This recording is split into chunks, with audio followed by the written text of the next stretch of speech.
Well, holy shirts and pants. We are live. We're not even doing the countdown, which I know people love to hate the countdown. Deal with it, but deal with this, guys. News is finally broken with the MLB trade deadline here, specifically for the Baltimore Orioles.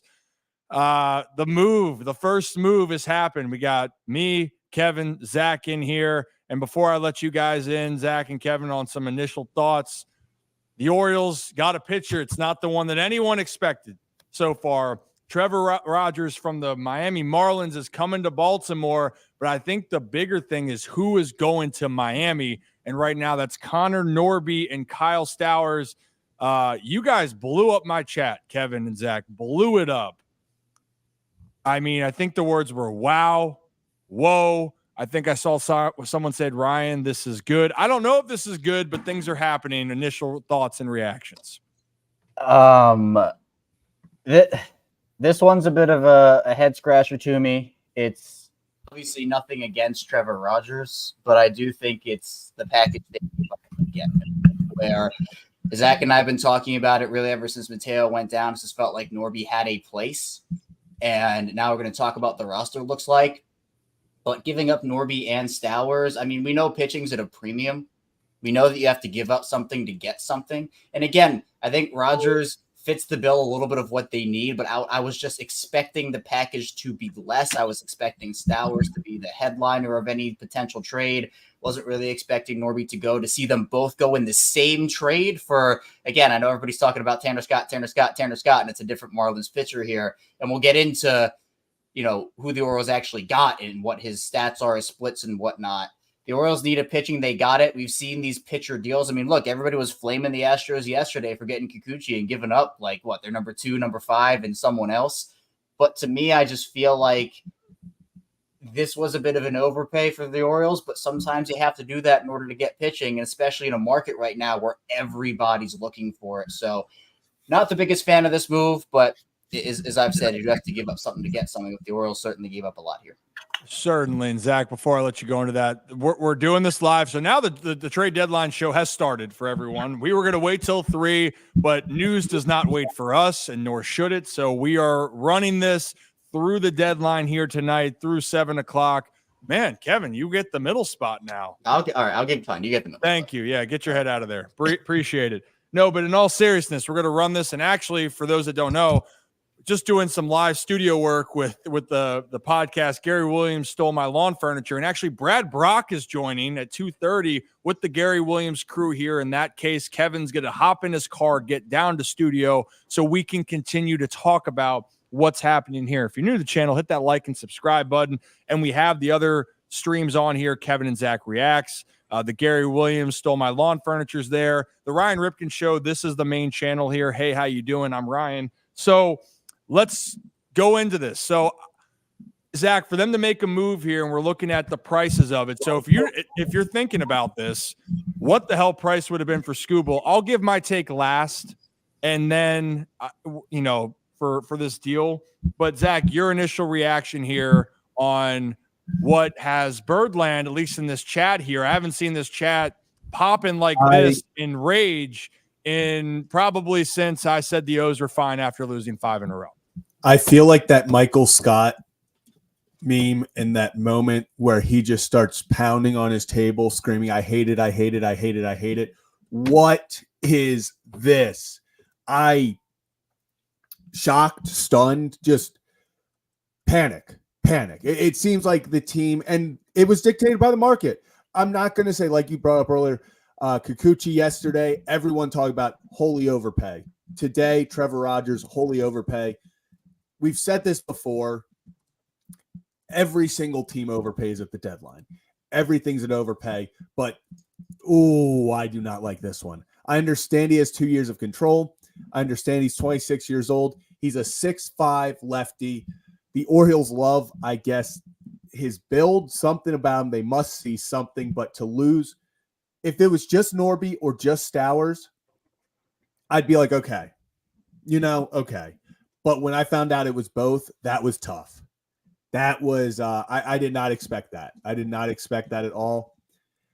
It felt like it was more of a long-term trade than it is a in this moment, if you get what I mean. I think he was available. They were listening for him, meaning the Marlins, and the Orioles saw an opportunity to help them long term because we've already talked about they don't have guys down the road in the starting rotation, and especially after Cade Povich's outing last night, they wanted to get a lefty in that rotation for sure. But I would be lying if I said I was thrilled about this one. I kind of hate it in the moment. All right. And I get it. I understand everyone's opinions and feels. And guess what? Just for this case, because I like it better when we can have our faces not as big. Whoa, especially Kevin's head back there. You look good, though, Kevin. You're a good kid. All right. Let me give you are a good kid most of the time. Let me give you a little bit of perspective on this. So I don't think it's as bad as a trade as the initial reaction. And here's why. I think the value of it is, how do you value guys? Some people would say Connor Norby is a top 5, top 4 prospect, or on another team, he could be top 3 because of how talented the Orioles are. So if you're basing it off of that, you feel it's steep. But if you're basing it off that Trevor Rogers can get back to an all-star form here, which he had in 2021 at age 23, where he had a 2.64 ERA, then you start to say, Kenny, now the last couple years hasn't been pretty. 2022, rough year in a full season. He injury plagued in 2023. Now he's trying to battle back. So the Orioles are banking here that Trevor Rogers is going to be on the up and up. And then the other fact is he's under team control until 2027, where he'd be a free agent. So that's where the thought is. Kyle Stowers, it depends on how you want to value him. Some people are trying to think, is he an everyday big leaguer, or is he a guy that's a versatile fourth outfielder? And I love Stowie. Stowie's one of the best guys as well. So you just are trying to put that together. I think, guys, it just reaffirms the opinion of how damn expensive this trade deadline is. And if you want a guy like Scooble, can you imagine what they would want? Could you imagine what they would want? So what it means right now, it means that the Orioles are going to have a starter to their rotation. Rogers is going to be locked in for the rest of the season. All right, you can check that off the list. The Orioles, then, it's opening up a spot for a bat to come up. Is it going to be a Jackson? Are they going to make another move? What you got, Kevin? They actually we're getting reports that it's going to be Vavra that's coming up. Yeah. They're in. So you Norby out, Vavra in. So we can react to that as well. Do we have a tweet of that so that I can pull up? Zach, do you have it? Do you want me to get it? I do not have it. All right, I'll get it. I have Taylor Rogers' StatCast that has been I'll get the viral as well. So yeah, here we go. Yeah. That is shocking to me, but I don't think that that's a long-term move here. Oh, no, I think we all know we know the guy. We know. I think we all know who's coming up for second base. Yeah. Ryan, I'm going to pull up Trevor Rogers 2024. First that, yes. Yep. So there it is. Rock is hearing that Terrin Vavra is coming to Baltimore with Connor Norby's exit. # Orioles. And again, if you're new to the channel, hit that like and subscribe button. It's the Ryan Ripken Show trade deadline special here. We have Kevin and Zach react on here at 2:30. We're having the Gary Williams Stole My Lawn Furniture join us. And Brad Brock, former Oriole, is going to join to talk about the trade deadline, this experience, because he knows a thing or two about that time. And right now it is chaotic. Kevin's got his finger up for something. You're either scratching your mustache or you got something to say. You mentioned Kevin and Zach reacts, and we have almost 500 people watching on the Ryan Ripken Show channel right now, which is absolutely incredible. Obviously, we're going to have this deadline stream going all up through and past the deadline, so you want to keep it locked on here. But also, we did launch the Kevin and Zach Reacts channel as well. So for those who are watching on the Ryan Ripken Show channel, if you do want more post-game analysis, trade analysis, be sure to go subscribe over there as well. We have it cross-streaming. The link is in the chat, so I'll pull it up here once it ends up sending. But we're doing big things here in the Ryan Ripken Media Empire. So we have this, of course, Ryan Ripken Show Mondays and Thursdays. You want to tune in for that. Had a great episode yesterday. Had Talking Jake on. Yankees making a move as well from Mark Leiter, so we'll get into that as well. But yep, we got to react to that one. Yeah, trying to get to 1,000 subs to start. So if you're watching on the Ryan Ripken Show, keep watching. But again, head over and subscribe to Kevin and Zach React because we'll be doing a bunch of more content over there too. How was that? That was great, Kevin. I am proud of you, Look man. at that. Look at that. He's Look at that. fired up. The fish are fed behind him, and Birdland is ready to rock and roll here. So, look, the other part here, the emphasis, the Orioles starting rotation for next year is in turmoil. So keep in mind, the guys that they just brought in, Eflin and Trevor Rogers, are going to be in that rotation for next year, guaranteed. Not knowing what's going to happen with Corbin Burns. Kyle Bradish is going to take some time to recover, as well as Tyler Wells. What does it mean for John Means? So you're getting the point here. You're looking at the future. I know a lot of people are upset with it. I want to go to this case. I'm very happy for Connor Norby and Kyle Stowers. Yes. I'm very happy that they're going to get an opportunity on one of the worst teams, where when you're on a terrible team, it's the best opportunity to have, because you're going to have every opportunity to go out there and see if you can sink or swim. Now, the hardest thing is when you're playing on a bad team, can you keep up, right? But for guys that are going to be hungry to prove that they're big league players, it's tremendous. And for a guy like Norby, he's waited for a chance to be a big leaguer every single day. I think he's going to prove the Marlins right, and I hope for Stowers he does as well. So that's a move right now. The Orioles bolstering the rotation. So if we set it at this moment, it's going to be Corbin Burns, Grayson Rodriguez, Dean Kramer, Trevor Rogers, and Zach Eflin is the group that I think rounds it out. Albert Suarez is going to the pen. Cole Irvin will stay in the pen. And guys, I don't think the Orioles are done. I think that they have more moves, and I want people to understand this for a second. I love Vav. Vav was one of those guys I spent during the COVID spring training where we were all in a close spot down there in Sarasota. Unbelievable dude. Had some very unfortunate injuries over the years and kind of fallen out of the place for the Orioles. I think unfortunately for him, it's just a placing at the moment if he's coming up. I don't see Taryn as a guy that has a full role at this moment. It makes it seem like it's the Orioles are going to try to acquire one more maybe veteran bat, or they're going to let a Jackson or a Mayo in the future come up. I think that that's kind of what it is. And for those that are saying, how about this? Or why didn't Tanner Scott come in the deal? So you wonder. The one word out of the rumors here, and I know everyone likes to use their sources. First off, don't believe every single source. That's why I hate being that guy that goes out there and says, well, sources say. Well, sources said the Phillies were going to get Cedric Mullins, and they got Austin Hayes instead, right? That's the reality of it. But what is true is Tanner Scott and is a guy that is the highest leverage reliever that is on the market at the moment.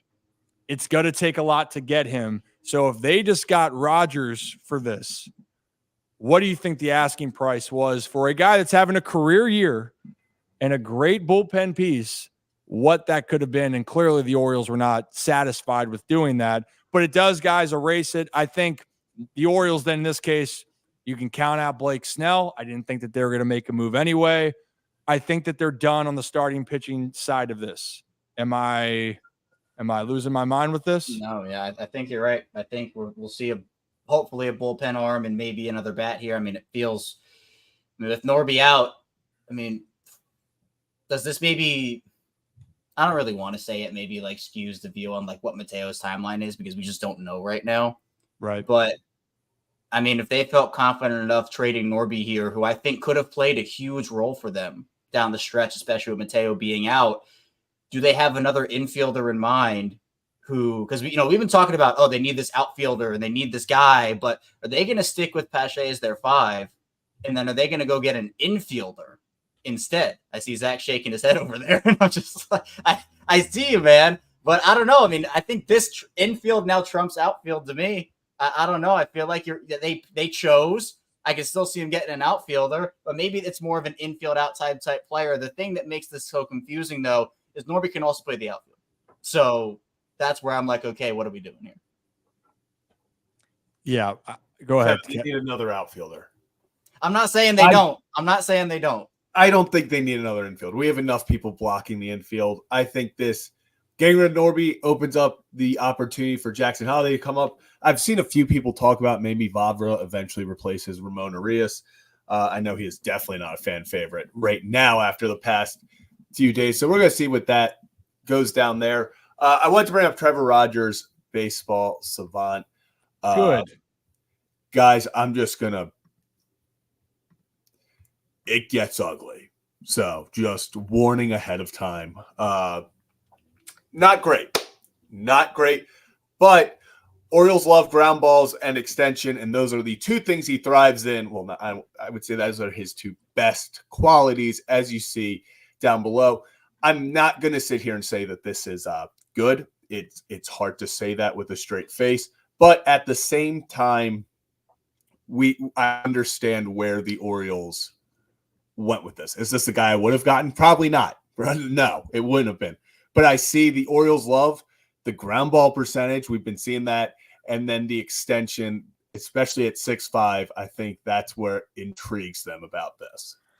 Yeah, and that's the part of it, right? Each team has their own metrics of what they're looking at here. Baltimore has their own. And so for Trevor Rogers, this is a bigger thing that I wanted to focus on. The Orioles are banking on a bounce back from Trevor Rogers, who, again, was an all-star in 2021. And in general, for him, he's had to, and I'm trying to look up specifically the injury that he had in 2023, or yeah, it was 2023, his last year. So trying to get back to that form, right? So that's where the Orioles are banking on it. They are banking on this guy, and he has team control. That's the excitement. But right now, numbers-wise, yeah, I can't argue that the numbers are great. And you can see his velo right there is 92 miles an hour. And I saw some people saying, well, is that very similar to Cole Irvin? Very well could be in some cases, but I do think that they are two different pitchers. I think they are different metrics-wise. So I don't know. I don't know what to exactly say, but what I can say on this in general, what can I say to everybody else right now is, if you're new to the channel, hit that like and subscribe button. We want to keep call to action because I see a lot of people excited about trade deadline or angry, however you want to look at it. And I want to thank the donation here earlier on. Can I get back up there? We had so many comments just roll through. I'm trying to find one too, because someone asked for I'm trying to scroll and rolling, and it is just I keep getting scrolled down on, because we're getting, which again we love. Keep commenting, keep watching. Really appreciate. So tomorrow I couldn't pull it up, but I have it up here on the right. Thank you for the donation. Just because we're adding, there it is. Just because we're adding players doesn't mean you can go to the stored. If you click start, that's where you see live and then stored. That's where all the donations are. That's great. I appreciate it. We learned something new here on the Ryan Ripken Show channel. Hey, Kevin, I appreciate it. You know Chata? Shut up. So anyway, where we're going with this, if you're new to the channel, hit that like and subscribe button. On the Ryan Ripken Show here, we do a live show Monday and Thursday. So Kevin alluded to, we just talked with Talking Jake of John Boy Media yesterday. We have a lot of players, analysts that come on the show. We will talk football when the time comes, but everyone is looking for baseball right now. And upcoming here in a few minutes with our friends over at Gary Williams Stole My Lawn Furniture, we have Brad Brock, former Oriole, going to join the show to talk about the trade deadline, hear his experiences. And obviously we have Kevin and Zach Reacts, which does every post game for the Orioles, and we'll do it for the Ravens season as well. So to keep it in context, but back to the question here, just because we're adding players doesn't mean they're good additions. Eflin's terrible splits this year when not pitching in Tampa. Rogers has terrible expected numbers. We need to make another move. Well, I think the starting pitching moves are over. I truly think that they're over now. But Zach Eflin is going to have an advantage pitching in Baltimore because of that left field wall. I think that, one, you got to realize that.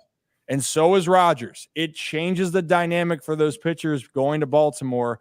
The next thing I'd like to say with Eflin, I love that pickup. I think that he has the ability to be the Jordan Montgomery of the trade deadline last year because, yeah, he gave up 10 hits yesterday, but you could have argued he is a pitch or a play or two away right there from giving up no earned runs and going, 6 innings? But the biggest thing was the goose egg with walks.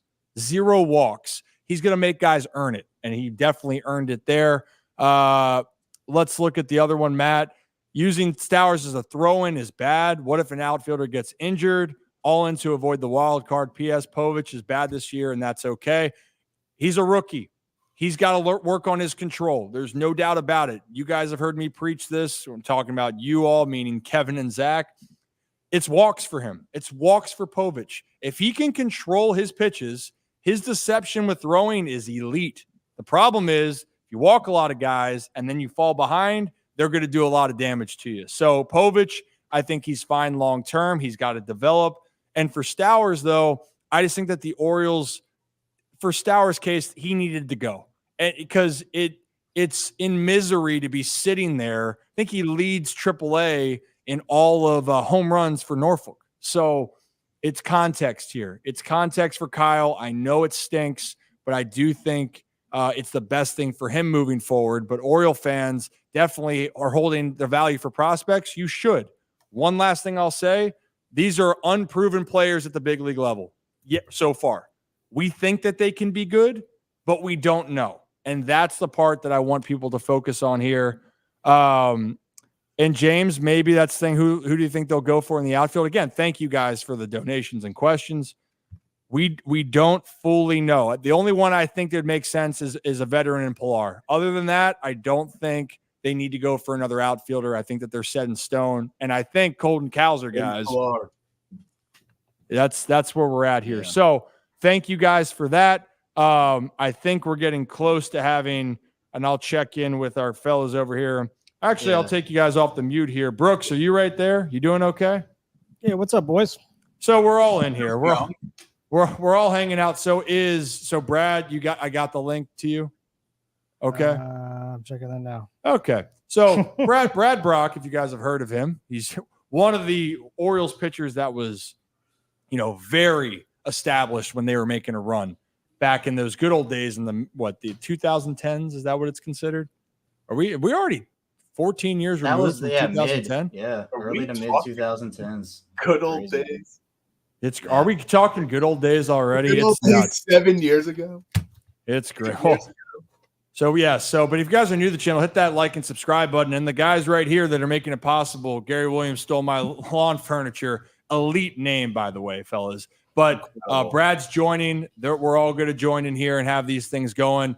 And just because we got to let him talk about it. If you're new to the channel, hit that like and subscribe button. I see 710 of you tuning in live right now on YouTube. We appreciate you. The Ryan Ripken Show, we do it live Mondays and Thursdays, but we do deadline specials like this where we're going to break down other moves as well. Mark Leiter Jr. is going to the New York Yankees. They're getting help. Guys, have any other moves happened since then? So I know, Kevin, Zach, are we good? The Diamondbacks got Josh Bell, who was DFA'd by the Marlins because Christian Walker left with an injury, I think, last night.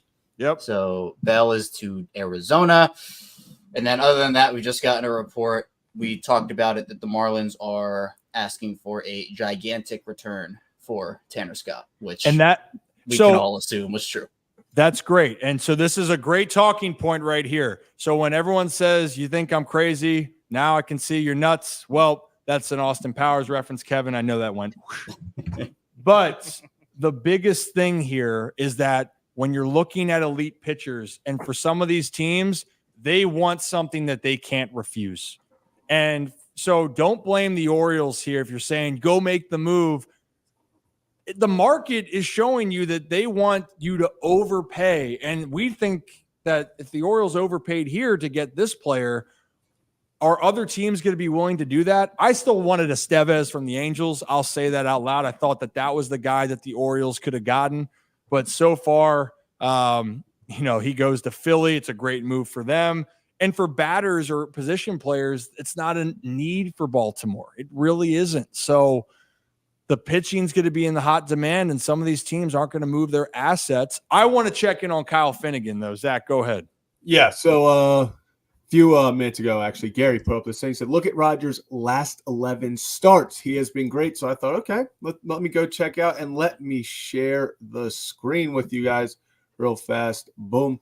There we go. So over his last 11 starts, Trevor Rogers, of course, 1-3 record because the Marlins scored him no runs with an ERA of 3.32. So obviously his ERA is inflated over the entire season, but I agree, Gary, over the last 11 starts, he has begun to put it back together and return sort of to that 2021 self. Hey, maybe this is what the Orioles saw. The further we get away from the trade breaking and that I've come to terms with this, that it's happened, I understand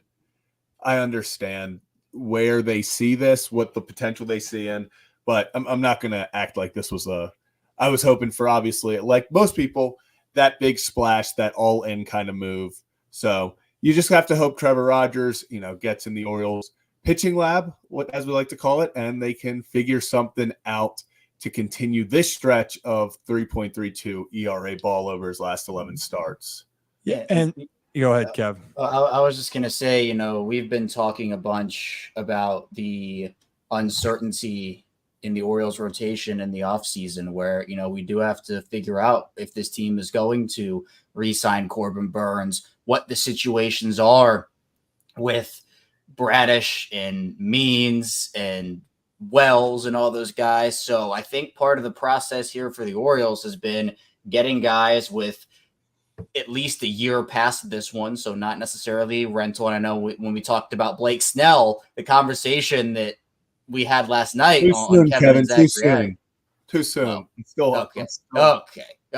Well, the conversation we were going to have about that was with his player option, the Giants would argue, oh, no, it's not a rental. He has the option. And the Orioles or any other team acquiring, we're going to say, well, it kind of is in a sense of what that actually is going to look like. So you get Eflin, who's beyond this year. You get Rogers, who obviously has multiple years of control.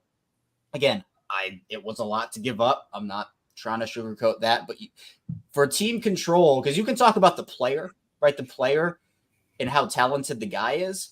But team control also has value. And you have to pay for team control. And you have to give up value worth team control. So it is shocking to me still that Norby and Stowers went in the same trade. Especially not for a guy like Escobar. I think that's kind of what has everybody, just a little shocked right now.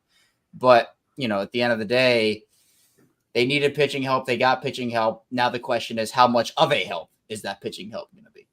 And one thing I wanted to, again, mention this.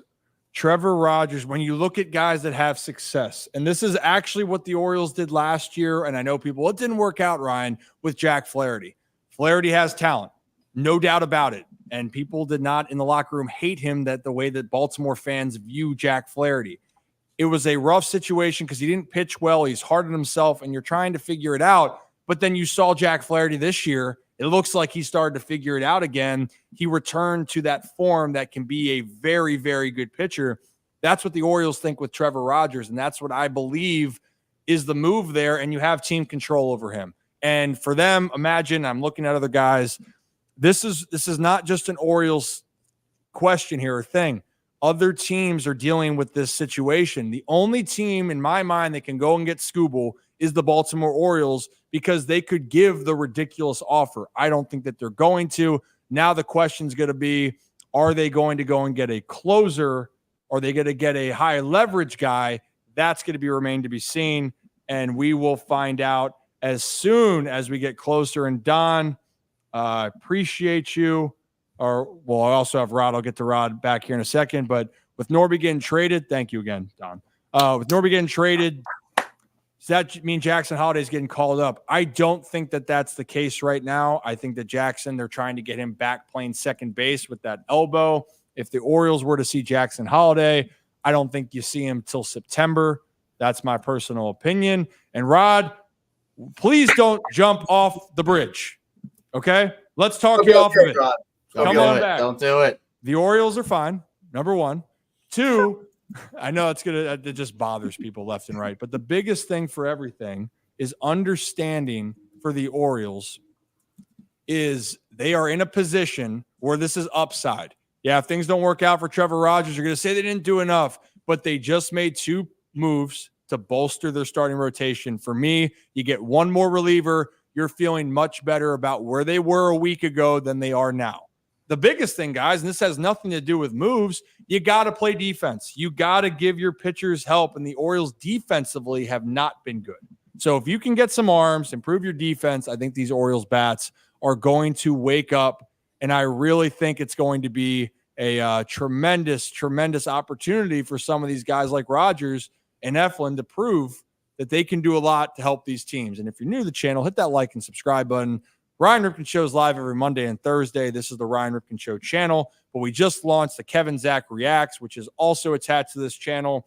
They do post-game lives for every Orioles and Ravens game. There's the link right there. Just started it. We're all part of the same group under the Ryan Ripken Media, so I thank you and appreciate you. And coming up soon, courtesy of our friends right here with Gary Williams, Stole My Lawn Furniture, electric. I need a hat, guys, by the way. But the big thing right now is Brad Brock is joining with them and us in a little bit of time. So that will be exciting for those Oriole fans that remember Brad Brock had a very prominent role with the Orioles and also understands the trade. Can he still himself. pitch? Can ask him. I think I'm going. I think someone has to. Like, Brad, like, the closer role is kind of open right now. Like, you know? Oh, sugar. It's all going to be okay. He could commentate his own pitches now. You know, you put a mic on him on the mound. Yeah, because I assume it would be hard to get out of the contract with Masson, so you would have to. Yeah, I mean, look, helps both sides, right? There you go. Cool. Grow the and game. we'll have the rest of our crew joining us, and Brad's going to join us here in a few minutes. And I want to make one more point here, and I understand people are roasting Craig Kimbrell. I want to stop the Craig Kimbrell slander here. I really do. I understand. I get it. He has blown saves. I understand. He's had moments. But in certain situations, has the defense helped him out every time? No. Has Craig made mistakes? Yes. You are going to need Craig Kimbrell down the stretch. This is not a Craig Kimbrell full issue. The other thing that I think for the Orioles is just they need more high leverage guys. They just need guys that they trust at the back end. And Danny Coulomb was one of those guys that they don't have right now. And that's something that the Orioles are looking for. They want another high leverage reliever that can help solidify on the back end. So that's all I got for that for right now. Appreciate you guys. If you're new to the channel, hit that like and subscribe button. Again, we're here. Brooks, I think we're getting to the point now over here. So guys, meet the Gary Williams Stole My Lawn Furniture crew. Dust, Brooks, Brian, are you guys all unmuted? You good? What's up, boys? Can you hear me? We can hear. What's up? Can we hear? All right. So guys, you made this happen so far where you guys can talk about our guest that's coming on. Yeah, we got Brad Brock coming on. Thanks to Brett Brock. I'm friends with Brett just from playing against each other in college and kind of put this together for us. But we're going to bring Brad on just to kind of ask him about his experience with the trade deadline. We all remember back in the day when it was Brocco Day and Britton coming out of the pen and essentially made it a six inning game for the Orioles there for a little while. And kind of get his perspective on the trade deadline, because we pretty much traded all those guys right away at the same time, I should say, to Atlanta. So we're going to kind of get his insight on that and kind of where the Orioles are at the moment and where he thinks what he's thinking as far as what our needs are in the market. So Perfect. Well, guess what? Stop traffic. He's behind the scenes right now. You think I should bring him on? Sure. Let's go ahead. Cool with that? All right, let's do it. Let's bring on Brad Brock. Brad, how you doing? Hey, doing well. How you guys doing? Good. Welcome. And it's you joined at a very interesting time, Brad, because the Orioles just made a move. A lot of Birdland is losing their minds. Let's start with this. First off, you look great. It's nice. I don't think we've actually ever officially met. Yeah, I don't think so. It's nice to meet you officially now. Nice to meet you officially. Let's start with this, and then Brooks, I'll take it to you for the next question.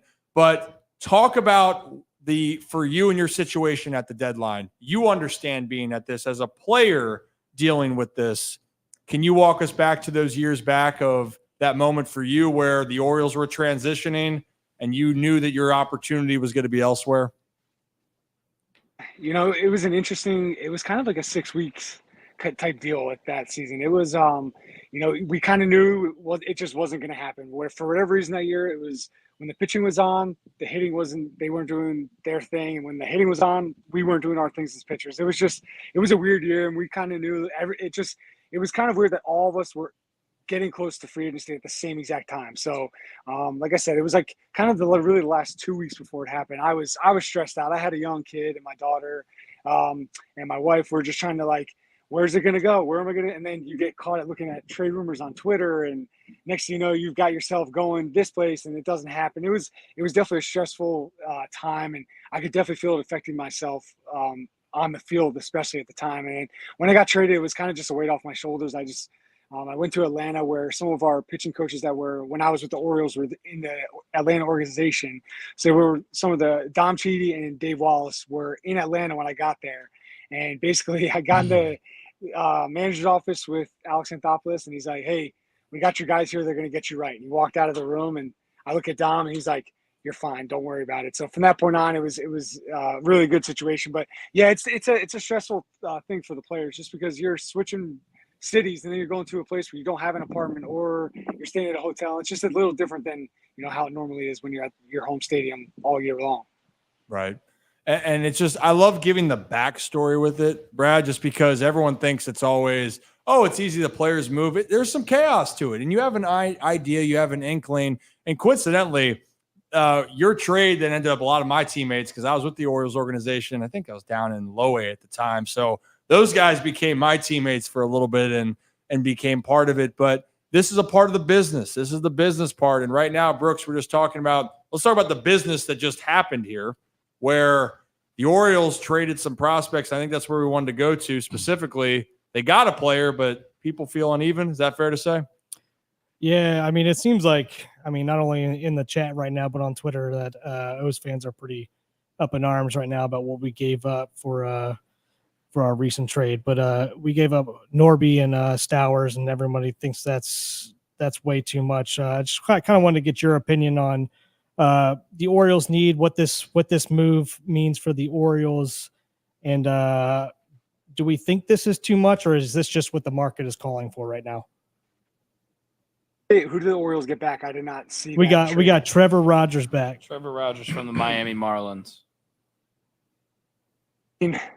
I think the Orioles are at the point where they're starting to figure out who they see as the future. And I just don't think they're willing to give up guys who they see true everyday pieces for the future. And I just think maybe Norby and Stowers just kind of fall into the spot of, these guys not going to play every day for us. And if so, we have a glaring need that we want to take care of.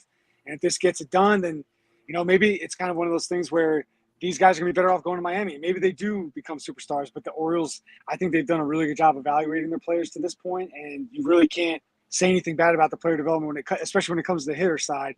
And I think if you're an Orioles fan, you kind of just have to understand they've done really well at developing hitters, and they've kind of struggled on the pitching side to this point. At least there's not these top prospects on the pitching side.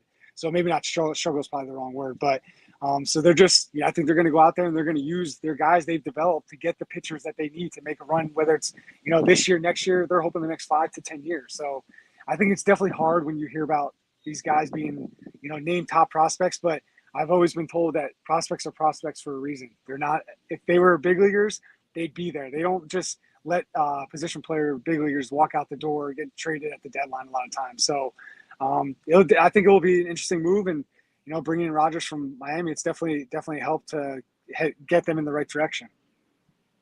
Go ahead, Brian. Hey, Brad, this is Brian Rogers. Nice to meet you. Officially break the ice real quick. Where are you golfing right now? Because it looks fantastic. Looks like you got a bunch of golf clothes on. Oh, we might be losing you County. for a second. There we go. You're good. Monmouth County, New Jersey. So it's just here. I came here for a couple of days for a golf outing. So nice. My question for you in terms of baseball is going to be: what's the sense in the clubhouse? Is there any trepidation? Do people tighten up during the trade deadline period? And by the trade deadline period, I probably mean like 2 weeks prior. I think it's one of those things because I remember 14 when I was there, and I was, kind of back and forth between AAA and the big leagues, and we trade for Andrew Miller, and I was so excited. But I remember looking at Tommy Hunter, and we're both like, I don't think all of us are going to be here with him coming over. And I'm like thinking, my job is maybe in jeopardy. It's a weird thing because everybody's all in at this point, and the Orioles are trying to win a World Series, so everybody's all in. but guys might not be there tomorrow because you're making moves. So I don't say tightening up is the thing, but I think you're just you're keeping an eye on it because you are interested and you're kind of like looking around like who's the one that's going to go when this guy gets here. So I think it's kind of like a catch-22 thing because you're obviously excited, but at the same time, the roster is going to be shifted a little bit here and there. And the guys who have been there since April might not be there the rest of the way. So it's definitely one of those things that's a little nerve-wracking at times. Okay. Yeah, I mean, it's on people's minds. And actually, Brad had Trey Mancini on because there's Mo Gabbard back on Sunday. So we had Trey on to talk about that. And also, Trey just talked about the moment of, it's on the back of your mind. You're trying to relax. And he even said Hyder was saying, hey, you gotta try to relax the best you can. But you're human, right? You're not robotic towards it. And all players are the way that they are. Let me ask you this on this case, because you understand of your role of being in the bullpen, right? And it took some time for you to develop that role, it's fair to say. So if you're looking at it right now from the Orioles sense, and I brought up this point, the Orioles don't necessarily have guys and relievers that are in specific roles. Kimbrel's in a role, right? But now there's some blown saves now, and people are saying, well, do you move them out? But can you explain high leverage situations and how you got comfortable in that moment? Because quite frankly, I think that is something that the Orioles need is more guys comfortable in that high leverage moments.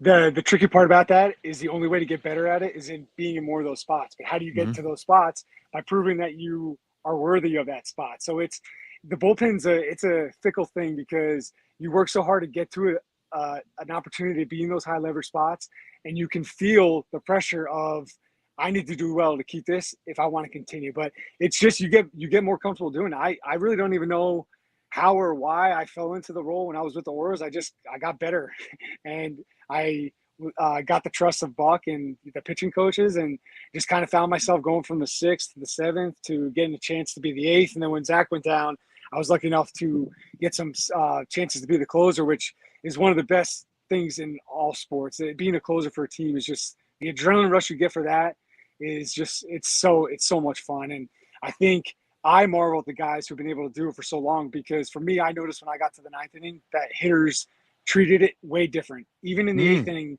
I felt like guys were still trying to get there, still trying to hit their home run, but they got to the 9th inning, and all of a sudden it's like these guys are willing to take the single the other way, which they weren't in the 7th and 8th inning. And I'm just like, gosh, they will not give up in at bat when it comes to the 9th inning.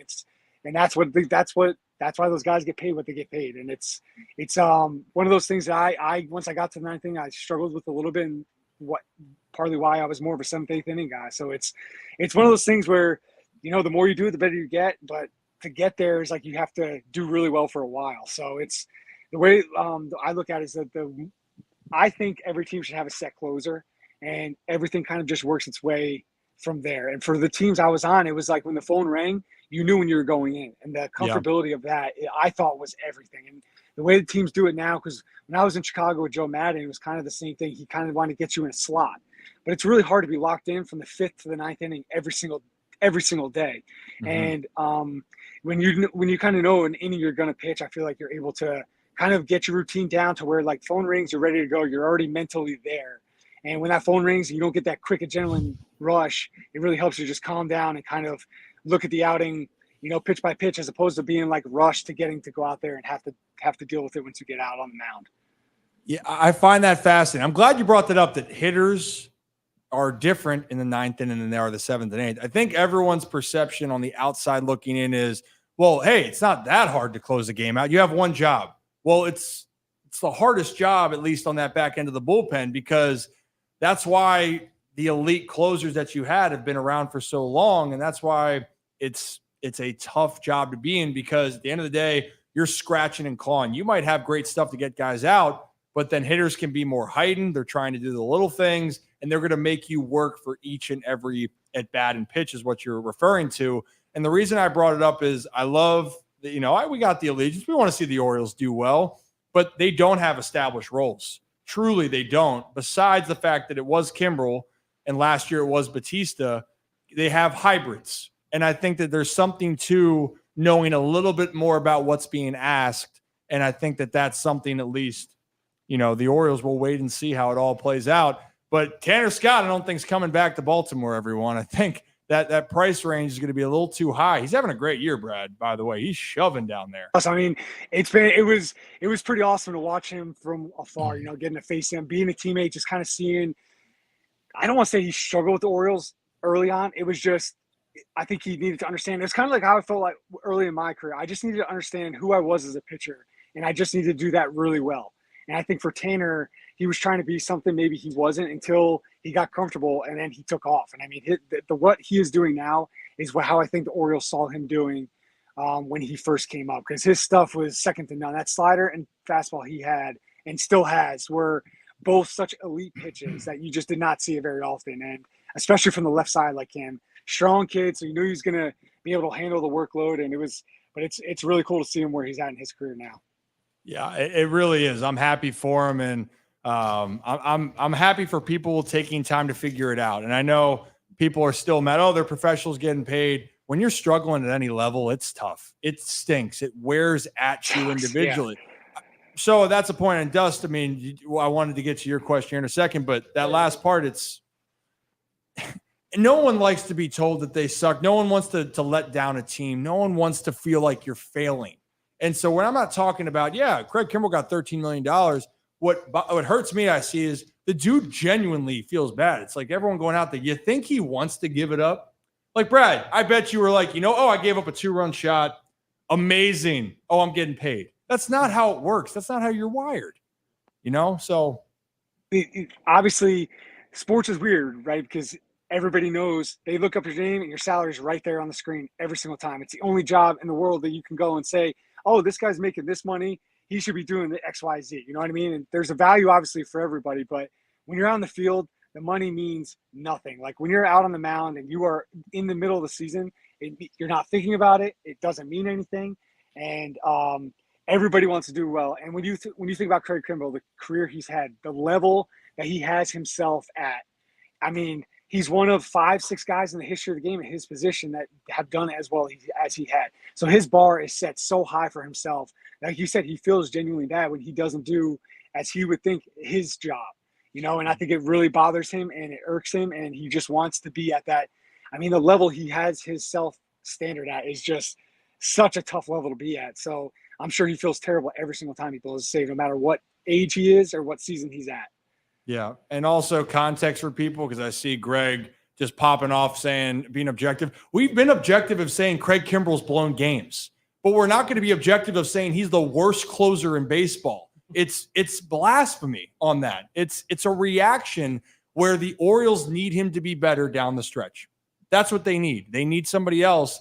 But to say here all of a sudden that he's just bad, he's had bad stretches, but we're just going to throw away the 2 months that he had where he was elite and leading the American League and say, or second behind Clase. Come on, Dust. I know you got a question, so go ahead. Oh, you're good. Brad, it's Dustin Rothschild, Brooks' brother. I'm also a co-host of this podcast, but I also wanted to ask you, you were dealt at the 2018 deadline or just around there to the Braves. Kevin Gausman and Darren O'Day were also dealt to Atlanta in a separate deal that year. How did you kind of juxtapose trying to gravitate towards those guys that you already knew and kind of interconnecting with your other teammates as well? Like, how were you able to balance those things? Yeah, it helped a lot. Darren was probably the best teammate I ever had. He was like such a mentor to me. He helped me so much in my career. So him and Gausman came over a day later. So it was just weird that it happened a day later, but knowing they were coming helped so much. And then another good friend, Ryan Flaherty, he was already there. And anybody who's ever been around Ryan Flaherty in the clubhouse knows that everybody gravitates to him. And he's such a good person to have around everybody because he just makes it easier to be in the clubhouse, and he gets everybody to relate with one another. And he's been one of the best teammates I've ever had too. So when I knew he was over there, it was just, it helped a lot. And then going over there, they had such a young team when I got there that these young guys are looking at me like I'm about to be 6 years into the league, and I was still trying to establish myself. But going over there, they made me feel comfortable because they're just like, hey, you're going to pitch set up. We're going to pitch you in the 8th inning, so go out there, just do your thing. So it was just kind of little things like that helped along the way. But it's definitely an adjustment period there for, the first couple of games. Like I said, you're in a hotel, and I didn't know anybody on the team besides those guys, but it's different when you get on the field with them too. So I'm still getting to learn these catchers. They're trying to get to learn me. And then throw in the fact that you're trying to win a division. So it's all that stuff on top of it, because when you're going to a team that's trying to win, you're obviously we're on a team that was losing. So when this, these guys come into the Orioles, they're going to be from a team that's probably last place or second to last place in their division. Coming into a tight AL East division race is not an easy thing to do. So it's definitely a little bit of transition, but you just hopefully you have guys in the clubhouse that like kind of, hold their hand out and just kind of say, hey, now you're one of us. Let's go. It's just kind of one of those brotherhood things when it comes to baseball. Yeah, I would think that's kind of like that makes it a little bit easier that you got somebody to fall back on, and you don't feel like you're kind of a lone wolf in the clubhouse there. One thing I did want to ask was so you graduated the year before I went to Mount St. Mary's. So obviously I played against your brother, and one of my best friends is Charlie Haley. Yes, that's right. So I saw you pitch on one of my recruiting visits, and obviously you were a starter, and saw your brother and Ryan Book pitch throughout their career. How was that transition after you got drafted into going into a reliever role? It's not easy because college you're pitching once a week, and I was such a late round pick that they just kind of threw me in. I was in the Arizona Rookie League. So that was tough enough as it was, because I'm facing 16, 17, 18-year-old kids. Just got done playing 4 years of college, and I go there, and now I'm being thrown into the reliever role, which I have no idea how to get ready for. I have no idea how to think I'm mentally ready or physically ready. So it ends up being the first 3 out of 4 games I get in, and my forearm is just lit up. I'm like having trouble holding the baseball. It's bothering me so much. It was like on the top of my forearm, wasn't thankfully near the Tommy John ligament stuff, but I was just like, how in the world am I going to do this? And just slowly that summer, like I knew I had to go put up good numbers. So it was kind of one of those things I didn't have a chance to like, oh, maybe I'm going to get a chance to start. Maybe I was like, whenever you're going to pitch me, I'll be ready to go and just go out there and put up good numbers. So thankfully it wasn't too hard of a transition after that. But the first 3-4 weeks, I mean, I was like, how am I going to do this? But then I got used to the little bit of adrenaline you got. And I mean, there was no fans of those games, but it was still just fun going out there and being towards the back of the bullpen. By the end of summer, I was in the closer role, and somehow did that my whole way through the minor league. So it was a lot of fun. The Padres did things differently when I was coming up. So I was on teams where I was getting 30 plus, 40 plus saves in a couple of years, which is kind of crazy to think about now in the minor leagues, getting 30 or 40 saves in the season. But it was a lot of fun. The teams I was on, we won a lot of games. So it was a fun group of guys, and just made the transition into that role and thing a lot easier. Yeah. And on top of that, Monmouth baseball back then was pretty freaking good. If anybody doesn't know who Monmouth is, you probably see them in the tournament every once in a while, but their baseball team was incredible back then. Still hate you guys a little bit, but I know we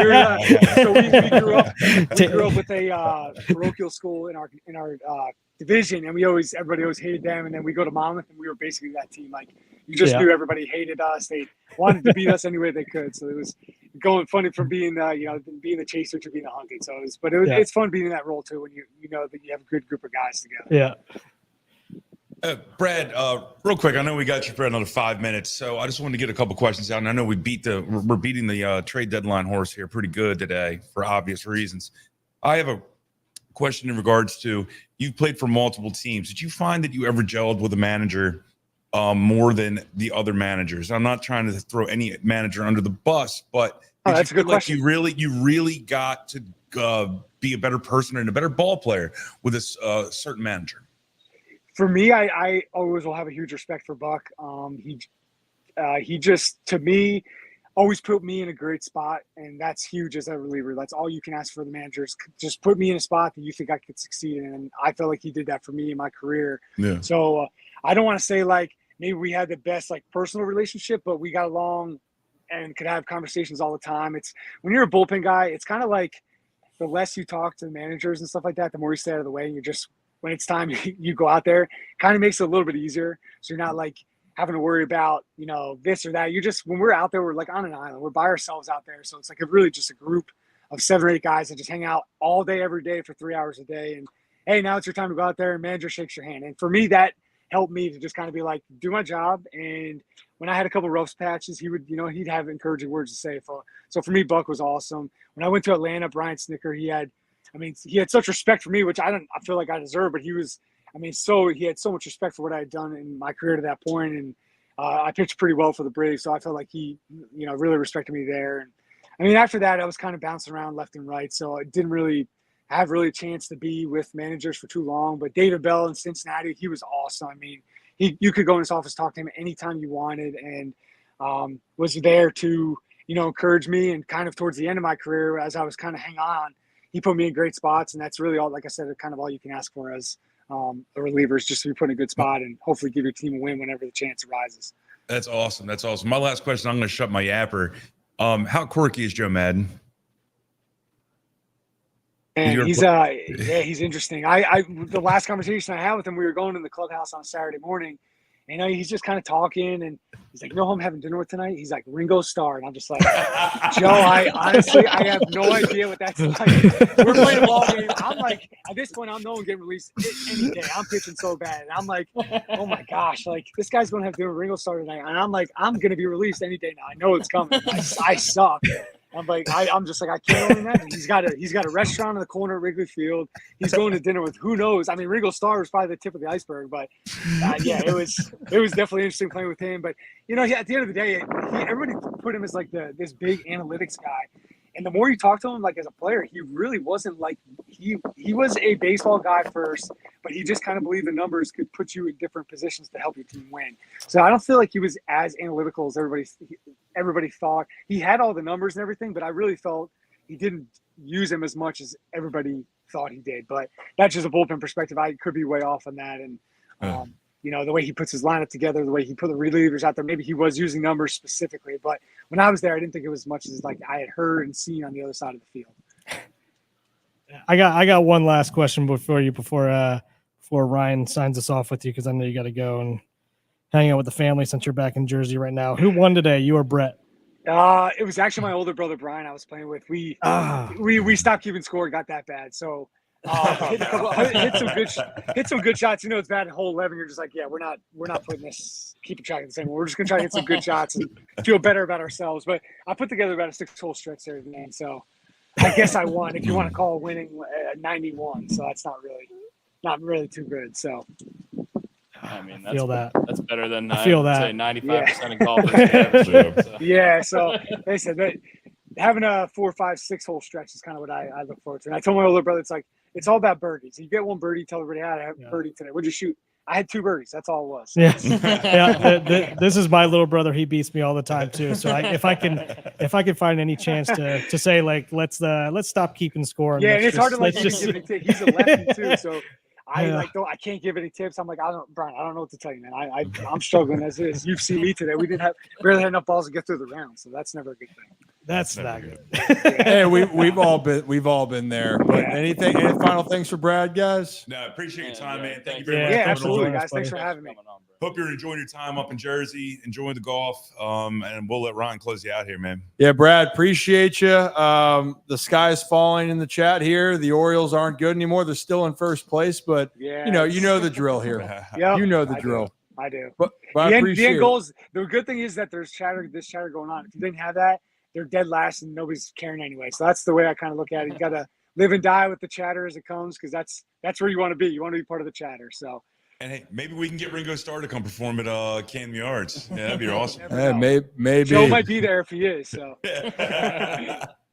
All right, Brad, appreciate you, and hopefully when you get back to Baltimore in the future, we can see you. But appreciate you taking the time today, and have a great rest of it's Tuesday, right? Great rest of your Tuesday. Thank you, guys. Appreciate it. Brad Brock, everybody. Thank you, Brad. Thank you. So, guys, appreciate you helping Brad Brock come on. And, guys, if you're new to the channel, hit that like and subscribe button. It's the Ryan Ripken Show with Gary Williams, Stole My Lawn Furniture. Say that 10 times fast. Guys, fellas, appreciate it. Guys, you should follow them. They're on YouTube. They are on X and Twitter, or X and the Instagram.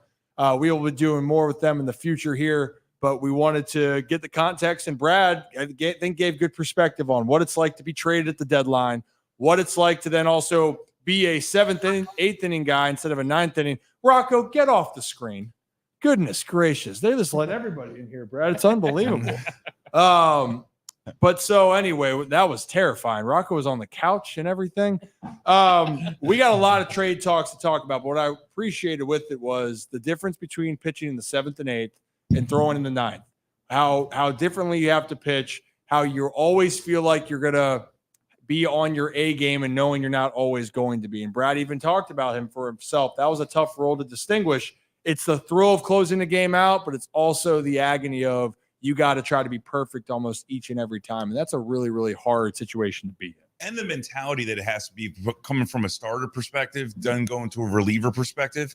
And you had to get fired up real fast. As a starter, you're going to get jazzed up throughout the duration of a day or the day prior because you're getting all your work in leading up to it.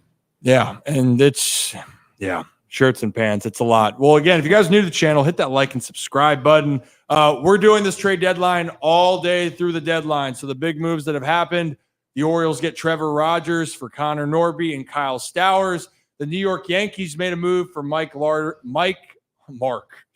Unique New York. Mark Leiter Jr. is going to the Yankees. We're going to talk about what that means because those are the two teams in the American League East that are battling for the top spot. Before Dustin and Brian, I'll let you guys go. Anything you guys want to comment on or people can find you? Yeah, you can find us at Gary Williams Stole My Lawn Furniture on Twitter, Instagram, YouTube, wherever you get your podcast information. We're there. Thanks for listening, and thank you for Ryan and his friends for hosting us in his studio, and hopefully we can get back on soon. No, we appreciate the hospitality very much. Glad we could make this happen. We'd love to do it again whenever we get an opportunity. And good luck to the Orioles the rest of the trade deadline if we make any more moves. Yep. And if they don't make a good enough move, we'll hear about it in the chat. So, and all over social media. But hey, everything's going to be it. I think Brad said you'd rather be in this position. You'd rather be in a position to complain and bitch and moan about things instead of thinking, well, your team's so far out of the race. The Orioles are going to be battling for a spot. The Orioles, unless something drastic happens, they're going to be in the playoffs. Yes. Now, whether they win the American League East or not, we will find out soon enough. But we got 60 or 50 some games left. A lot of ball left to be played. It feels really good to be able to say that I can now trust the organization. And before I could not trust the organization. I feel like we used to have one of the worst run organizations in the same parking lot as one of the best run organizations. I'm talking about the Ravens and the Orioles. Now I feel like both are very, very, very well run, and I can trust the moves they make. Yep, and I do too. So, guys, appreciate you. Thank you for taking the time, and we will talk soon. And guys, if you're new to the channel, hit that like and subscribe. Just had the Gary Williams Stole My Lawn Furniture on with us. We are now dealing with, I guess, what are we dealing with? Trade deadline all day. We're going to go at 3 p.m. Well, stop traffic. We've been going for the last hour. Why? The Orioles made a big move, and that's why we're here doing what we're doing. So it's just, there's a lot going on here. We got the rest of the crew coming down here. We're going to continue to react to this whole thing, and it's all going to be an interesting day to say the least. And now I guess I can bring Rocco from behind screen because that just was terrifying. Goodness gracious, Rock. Any man that walks in looking like Bernie Lomax deserves to get mentioned at all times. Please. Oh, goodness. Rock, what's up, dude? What's up, guys? How are you? I didn't mean to do that. I was trying to turn on my camera back here from behind the scenes. Sure. And I popped up on screen and it gave everyone a jump scare. So I do apologize. It really did. It really, really did. And a lot of things, Blake. Yeah, way to go, Rocco. Yeah, absolutely. Yeah, sorry, guys. My bad. So good, Rod. Good to see you, man. Good to see you, man. So we're locking in. Brad is going to be joining us in a minute here when he's relaxing. We got a lot of thoughts here going on. Is there any moves that we've missed so far, Rocco, with what's happened with have I missed anything else since we just had Brad on? I haven't seen anything specifically. Did you get the Alex Cobb trade? I did get a notification on that. It looks like so that's happening. Can we talk about that for a quick minute? Yeah, absolutely. Do you think? Well, can you talk about it for a quick minute because you just said yeah, they're getting. I thought you wanted to analyze it. The Guardians are going to send the Giants pitching prospect Jacob Bresnahan and a player to be named later. That, according to Zach Mysel, he tweeted that and the Guardians will be getting Alex Cobb from San Francisco. So it's a familiar name for Baltimore fans, right? Alex Cobb going on the move here. And look, this isn't by any means, this isn't the splash move, right? And he hasn't pitched this year yet in the big league. So understanding the context of it, it's a depth move. Teams trying to get better. Brad, how you doing? So that's just all how it is right now for the Orioles, or not the Orioles, Guardians. Teams are trying to get better. And I think what we're finding out here, guys, it's safe to say that the big names, Skubal, Crochet, barring some crazy circumstance, are not going to be moved at this point. Also, I saw a comment about Luis Robert Jr. I don't think that he is going to be on the move either. Why? It's going to take a lot to get him, and that is just a fact. Just a fact, right? Zach, am I missing anything else? Mike Bauman to the Angels. Big Mike, man. It's funny because he just got back to Jacksonville. So it was funny. He was on a flight. So on a flight back from Seattle to Jacksonville, then got picked up by the Giants, then DFA'd, then was flying back, and now he's back with the Angels. So I hope for opportunities for him. I love the guy. It's great. And, that's West Coast living right now. West Coast living. Yeah, he's hitting. So he hit Seattle, he hit San Fran, and then he hit who else? Am I missing LA now? LA now. Yeah, so he's just on might as well take it in and enjoy it, man. I'm hoping that Mike can stay with them and help them as much as possible throughout the end of the season. Doesn't have to move again, because I'm sure that gets stressful for players, and you got to deal with that. So hopefully he stays with them through the end of the season and can call the place home until the end of 2024. Yeah, all you're doing is trying to find yourself, right? And teams in general, when they make moves, you're trying to find, maybe it's a change of scenery. Jazz Chisholm so far has been off to a great start for the Yankees. They're hoping that continues. And pitchers, you don't know if you go somewhere else where things come together. So it's the context of the situation. Let's talk about a move that we hadn't talked about yet as we await. And I don't think the Orioles are done here, ladies and gentlemen. I think that there is going to be one more in place. The move I'm talking about, Mark Leiter Jr. is going from the Cubs to the Yankees, and I wanted to discuss that for a second because they are trying to now bolster their bullpen in 39 outings so far this year. He's got a 4.21 ERA, 36 innings pitched, 53 punchies, that's strikeouts. Doesn't walk a lot of guys, only 13 on the year. So the Yankees making a move to try to bolster their bullpen. And look, it's funny, guys. I think I've tried to articulate this pretty fairly. The Orioles I'm aware and objective for moves with Craig Kimbrell, but Clay Holmes for the Yankees has had struggles, but they're riding with them. You're going to get other guys. I think I said that. The Orioles are going to go after one more high leverage guy, whether it's a closer or reliever. You guys have heard me say this, right? I've said this. Yes.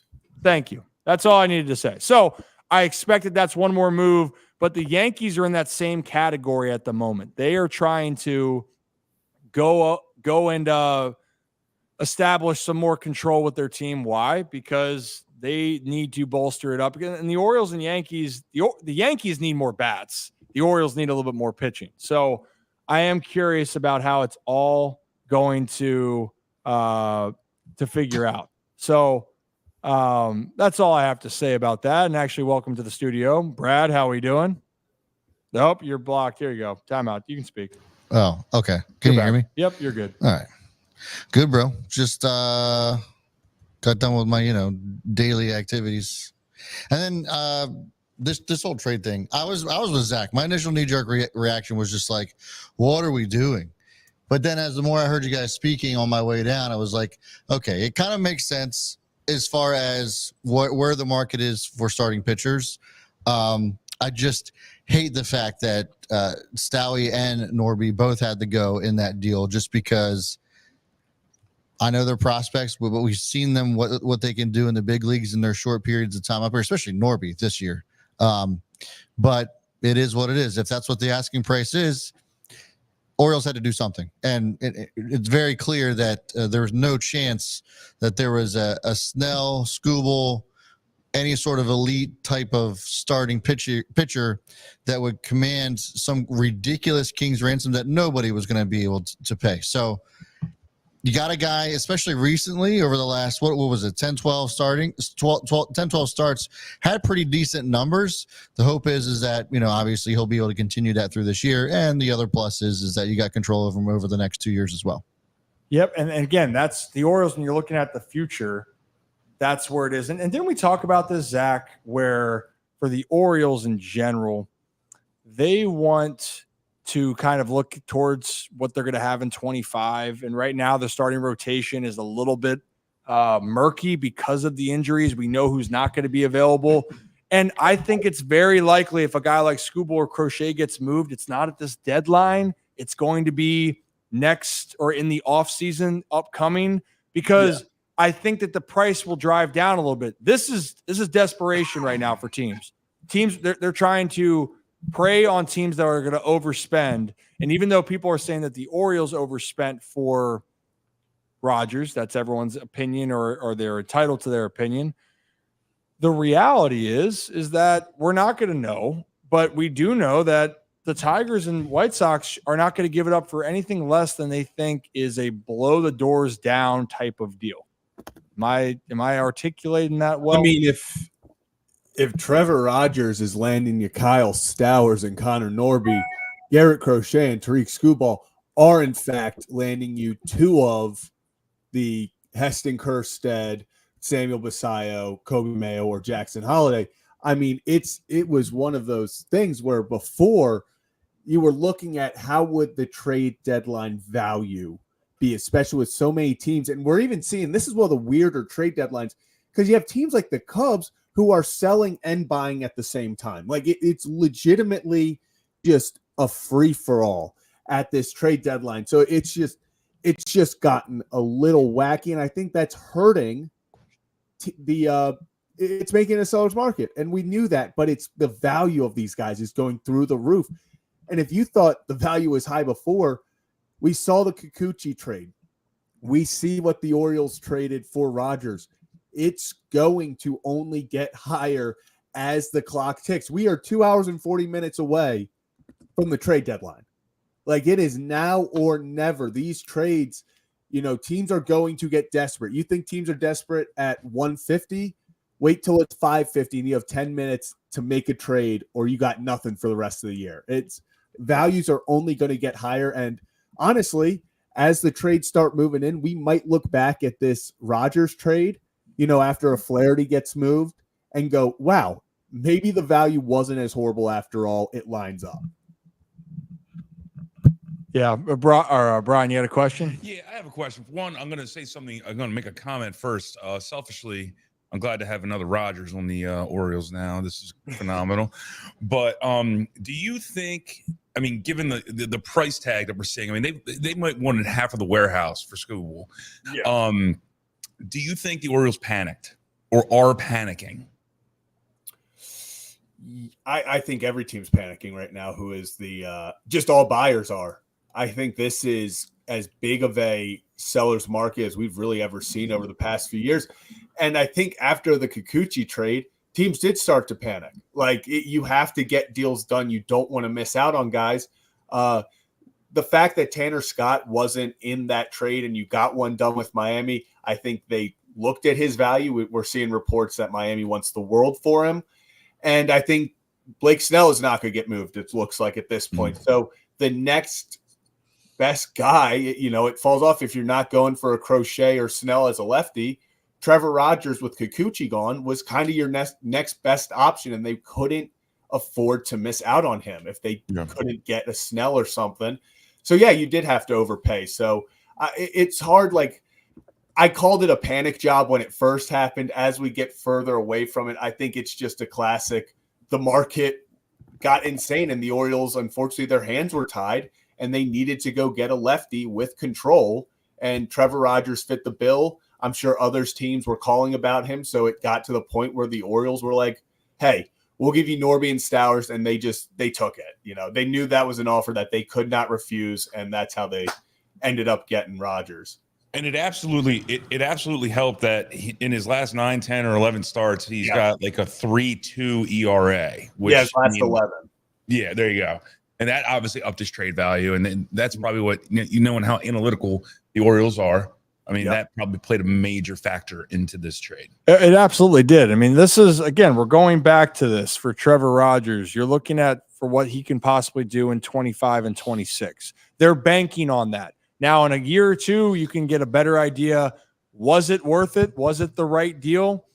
We'll find out. Connor Norby, I think, is going to have a great opportunity to develop into a great player. I love this for him. I love it for Kyle Stowers, because on that side, you got to realize that there's a lot of talented players in the Orioles organization still that are blocked at the big league level. And for Trevor Rogers, the upside is a guy that can return to all-star form. That's the upside. And he's been an all-star.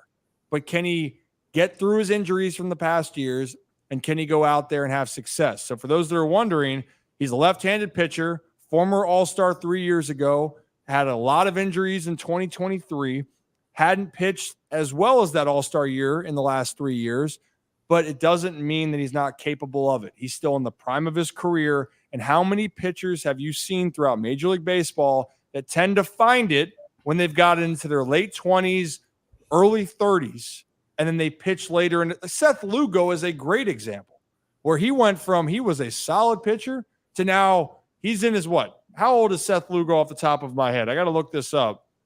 But I'm pretty sure Seth Lugo is not a name that anybody had on their bingo card this offseason of being, quote unquote, the guy, right? Am I losing my mind there? No. Did any of you guys think that Seth Lugo was going to be the dude for Kansas City? Well, as a ball knower, I kind of had an inkling, but, I didn't want to say it. Oh, save it. He's 34 years old, and a guy then is finding his rhythm. So my point is that is what I'm trying to say. That is what I'm trying to say. And now, guys, we're leading to this part of it. And if you're new to the channel, hit that like and subscribe button. Ryan Ripken Show. We got a collaboration on cross platforms. Kevin and Zach React, which does with Zach right there in the top right corner. Live post-game reactions for Orioles and Ravens and any news. That is on its own channel of the Ryan Ripken Media. Hit that like and subscribe. We have Gary Williams Stole My Lawn Furniture. I'm going to wear the hat. It's elite right now. Beautiful. It's actually a little tight. Yeah. Yeah. Elite. Like Choo Choo Charlie. Yeah. It is adjustable. What? It's adjustable. I was just gonna say record turnout as far as concurrence on the channel. Well, we love it. So which is awesome. We love it. We're having a great time here, but we want to understand, or we're trying to give you guys context about how everything That is. is dope too. That's sick. I haven't heard a Choo Choo Charlie reference in a very long time, by the way. Oh, this guy's cool. Well, anyway, you guys understand where we're going with this. So Does a great job hiding the hairline, Riff. Love it. I mean, you and I both. So Yeah, I'll go with it. Give me a minute. okay. I don't like most of the people in here. Actually, I like half the people in here, to say the least. That half's great. This half's questionable. But we're all having a good time here so far. Anything else? So again, with Trevor Rogers, I want to actually not Trevor Rogers. Let's go back to this for 1 second. Let's look around at some of the deals, the biggest deals so far in Major League Baseball. Okay. And then we'll come back to the Orioles situation. Recently, last night, we saw Jorge Soler go back to the Atlanta Braves. That's a big move. And the Braves are going back with some comfortability. I think Luke Jackson as well is going back for them. You saw Randy Arozarena go to the Mariners. It was Paredes went to the Cubs, if I'm not losing my mind on that. Poor So Isaac Paredes. What? Dodgers too. Yeah, we got it. Poor Yeah, Isaac Paredes. Have you seen, as everyone knows, if you look at his home run numbers and his spray chart, he pulls everything. And it's like a 40-foot difference between the Rays left field and the Cubs left field. He would have already lost, I think it's like 8 home runs this year. So like I hope he starts hitting doubles, but he's got to be like, are you kidding me? Like he had the easiest short porch right there in Tropicana. He could just bully it and go out there and hit 35 home runs a year. and now he's gonna have to hit the weight room a little more. He certainly will. He certainly will. But so when we're looking, damn good player. Damn, what do you got? What do you got, Rock? No, I was just telling Zach to shut up so you could continue. Oh, that's great. Well, I appreciate Jesus that. Christ. Well, Yeah, Rocco's one to talk. Yeah. no, both of you and Rocco, when you're on a stream, it never goes completely comfortable. But having said that, let's go back to these trades for a second. I love what the Braves did. Like when we're looking at moves, what I'm saying about players, the biggest move so far has really been what Randy Arozarena for position players, Paredes, Austin Hayes. Who else?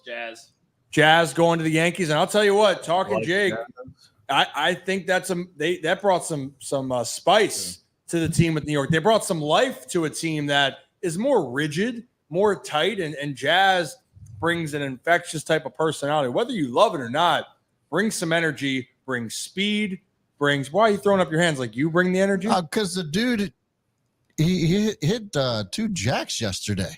Just came into the Yankees and automatically just changed the team just like that. It was pretty wild. But Judge hit number 39 yesterday too, which is absolutely insane. The guy's running away with the MVP. Yeah. Unfortunately, I'll tell you what. Wait a minute, I'm not gonna say running away. Bobby Witt Jr.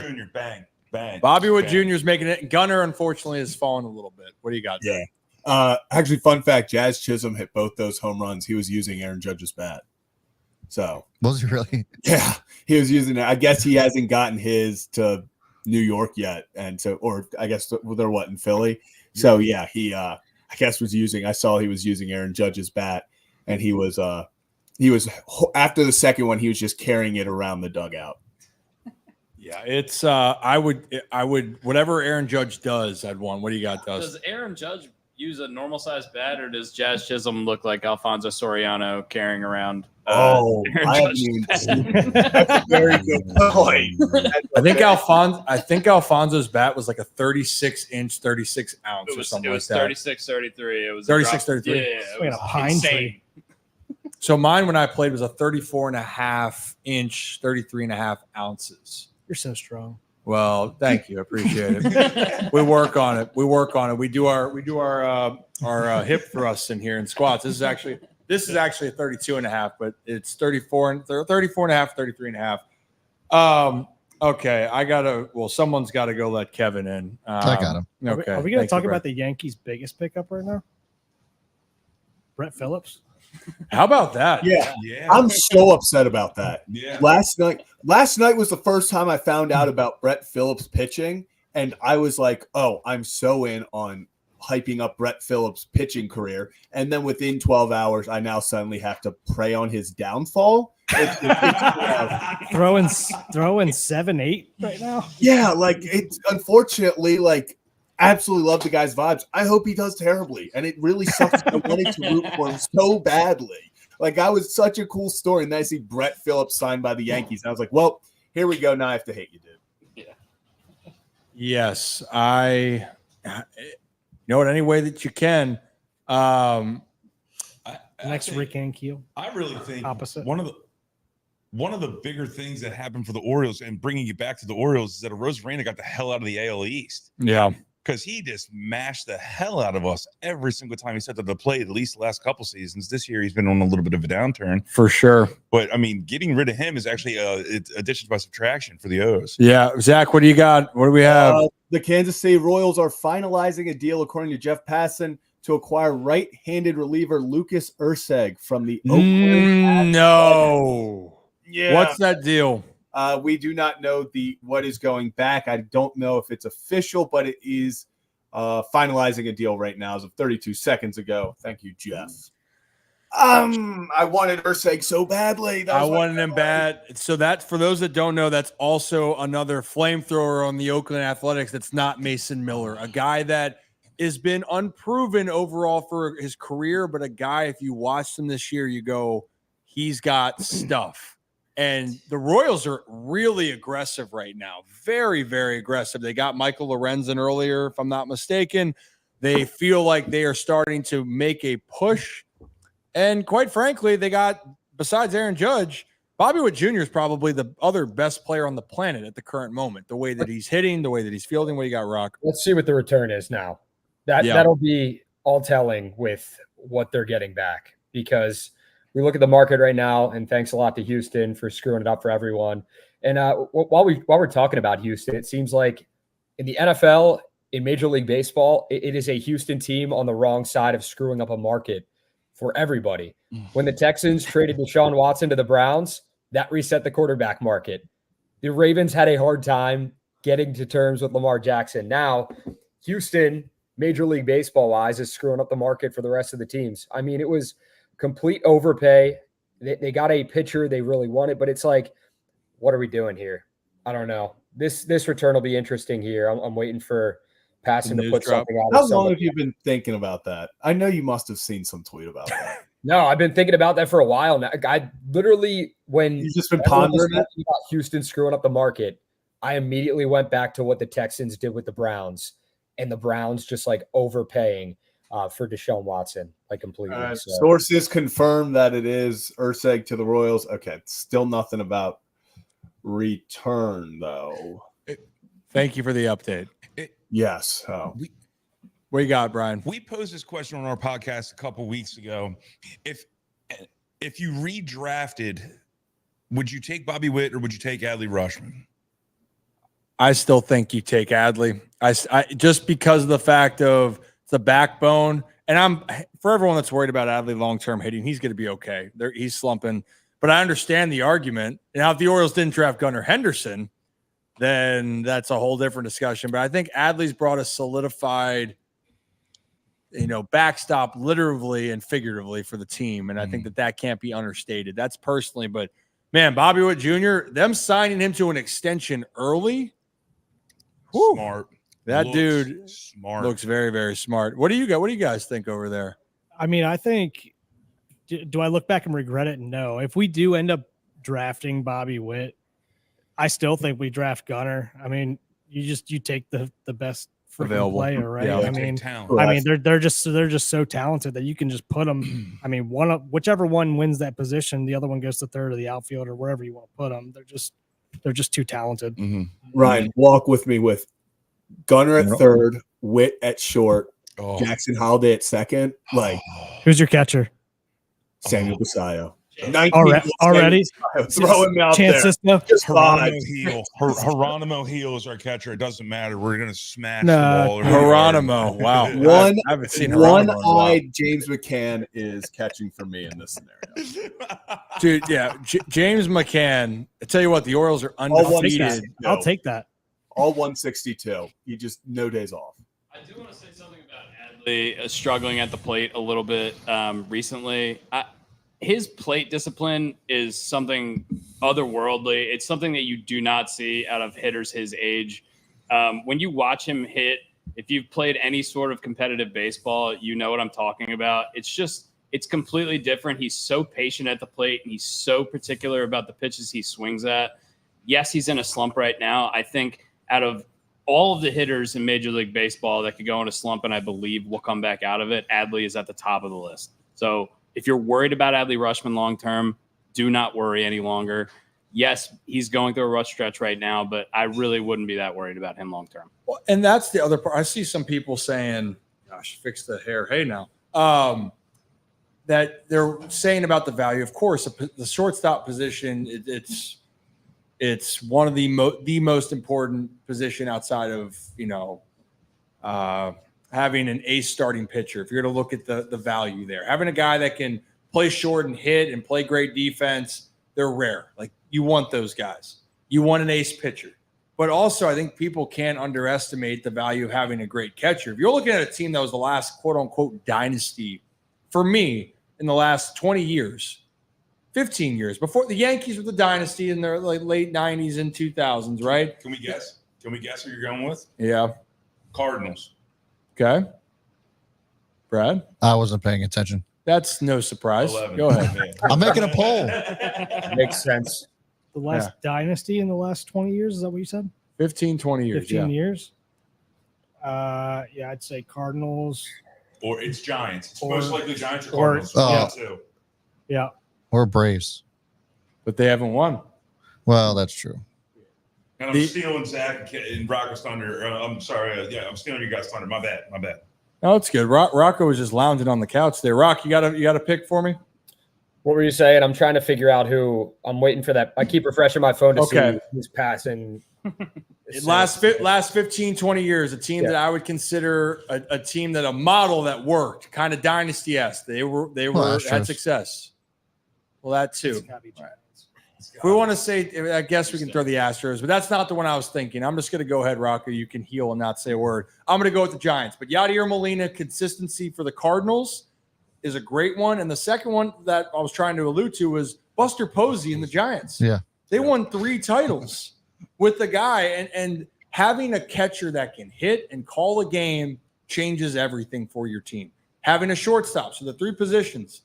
You want a shortstop that can do it all if you have an ace pitcher and you have a catcher. But if you look back to those Giants teams, you couldn't probably say out loud who their other players were. The first one that comes to your mind for the most part is either Buster Posey, Pablo Sandoval. Kung Fu Panda. We talked about Kung Fu Panda coming in hot. Or Brandon Crawford. But again, that's a good one. He wasn't there the whole time. So Bumgarner was their ace at the time, postseason legend. Romo for a couple of years. Yeah. Brian Wilson. But again, it's a great one. We're going down a memory lane, but it's not a consistent player. Who was the constant? It was Buster Posey. Buster Posey. Adley has that ability. Players are going to go through struggles. And yes, Bruce Bochy was the manager, who's also with Texas over there now, who just won the World Series, as we all know. So again, it's consistency, and having a guy like Buster makes a difference. Adley makes a difference back there. And you can ask any player, current and former, and we had Trey Mancini on talking about this for those that tuned in for it. Trey even said when Adley came up, you felt a difference. Trey got traded then a couple months later because when Adley came up, the switch changed immediately, and the results came with it. So can't diminish what Adley's value's been to the Baltimore Orioles, and you can't get down on him for having a rough stretch. They all do. And yeah, I see some Tim Lincecum moments. Dude was a stud. The freak. He really was. And talk about he won the Cy Youngs, blew out his arm in some of those no-hitters, though. What do you got, Brian? You lost my train of thought with Tim Lincecum. He should be in the Hall of Fame, by the way, 2 Cy Youngs, coming from a body that had what the hell? no business throwing what he threw. Yeah. You want me to come back to you? Yeah, absolutely. Because I completely forgot. That's great. We can do that. I think I just farted right now. That's okay. You can sit on that. And if you're new to the channel, hit that like and subscribe button. Ryan Ripken Show. We're gonna have Kevin Ostreicher, who is wheeling and dealing and actually hopefully driving well, making his trip on his Adams Jeep down here to the studio here. Not here? He's hiding. He's directly behind. He's hiding right here. It's not hard. It's not You hard guys remember the Lincecum commercial? ESPN did? Anywhere, really. Big time Timmy Jim. Big time Timmy Jim. Answering the phone. Fantastic. I am legally required anytime Madison Bumgarner is brought up to remind everyone that he hit more grand slams in one season than Derek Jeter did in his entire career. He got that off an Instagram post the other day. So I am legally required. You didn't come up with that on your own. I say that every single time we do. No, I He didn't. does. Yeah, obviously I saw it somewhere, and that's why I bring it up every time. Kids heal. And also, hey, Kevin, you got a shout out from Gordon, my short king. Listen, we if only they put something around Mauer. we established yesterday that Zach was the worst fake reporter. Yes, out of all of us. So behind, I mean, I am in front of Ripken, which is big for me. Yeah. So also, I don't consider myself a reporter, but that's just that's why you're a fake reporter. That's why I'm a fake reporter. It's perfect. So he's right. That guy was right. I think one thing I saw a comment here about Grayson Rodriguez. Right now, the Orioles are banking for Grayson to be solidified as the 2. And he has every ability to be a 2. He's just had moments where it's been he shut down, 7th spot. Shut down, maybe give it up in the last inning. So, and John here, I hear you saying, please don't steal Skubal from the Tigers. I don't think it's happening. No. I don't think he's going anywhere there. So I think rest assured, you should be fine. I think there was another trade that just did the Yankees just make another move here? Can we get confirmation on that? Haven't seen anything from any of the big The most names. recent one I saw was the Royals acquire Lucas Erceg Technically, Yankees news, but it's just from that, Days. So Jack Curry of the Yes Network are saying the Yankees have traded for Caleb Ferguson. Oh no! They traded Caleb. They traded him to They the Astros traded. for international signing money. The That's what it was. Big update that just came through though is Garrett Cole was scratched from tonight with general body fatigue. So now Will Warren is pitching for them. Well, so exactly. Who the fuck is that guy? Sounds like a Nickel.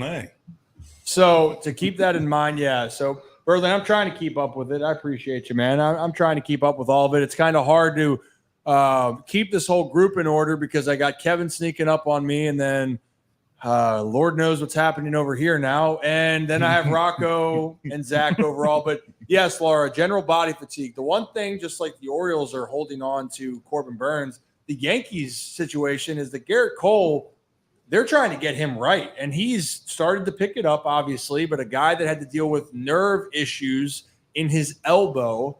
And now you're talking about general body fatigue. They're going to need him. So I don't think the Yankees are going out to get another starting pitcher or actually, I think there's one. Jack Flaherty is a name that we're circling here. So when we get that update, fellas, I'm going to need to know. You're going to have to let me know.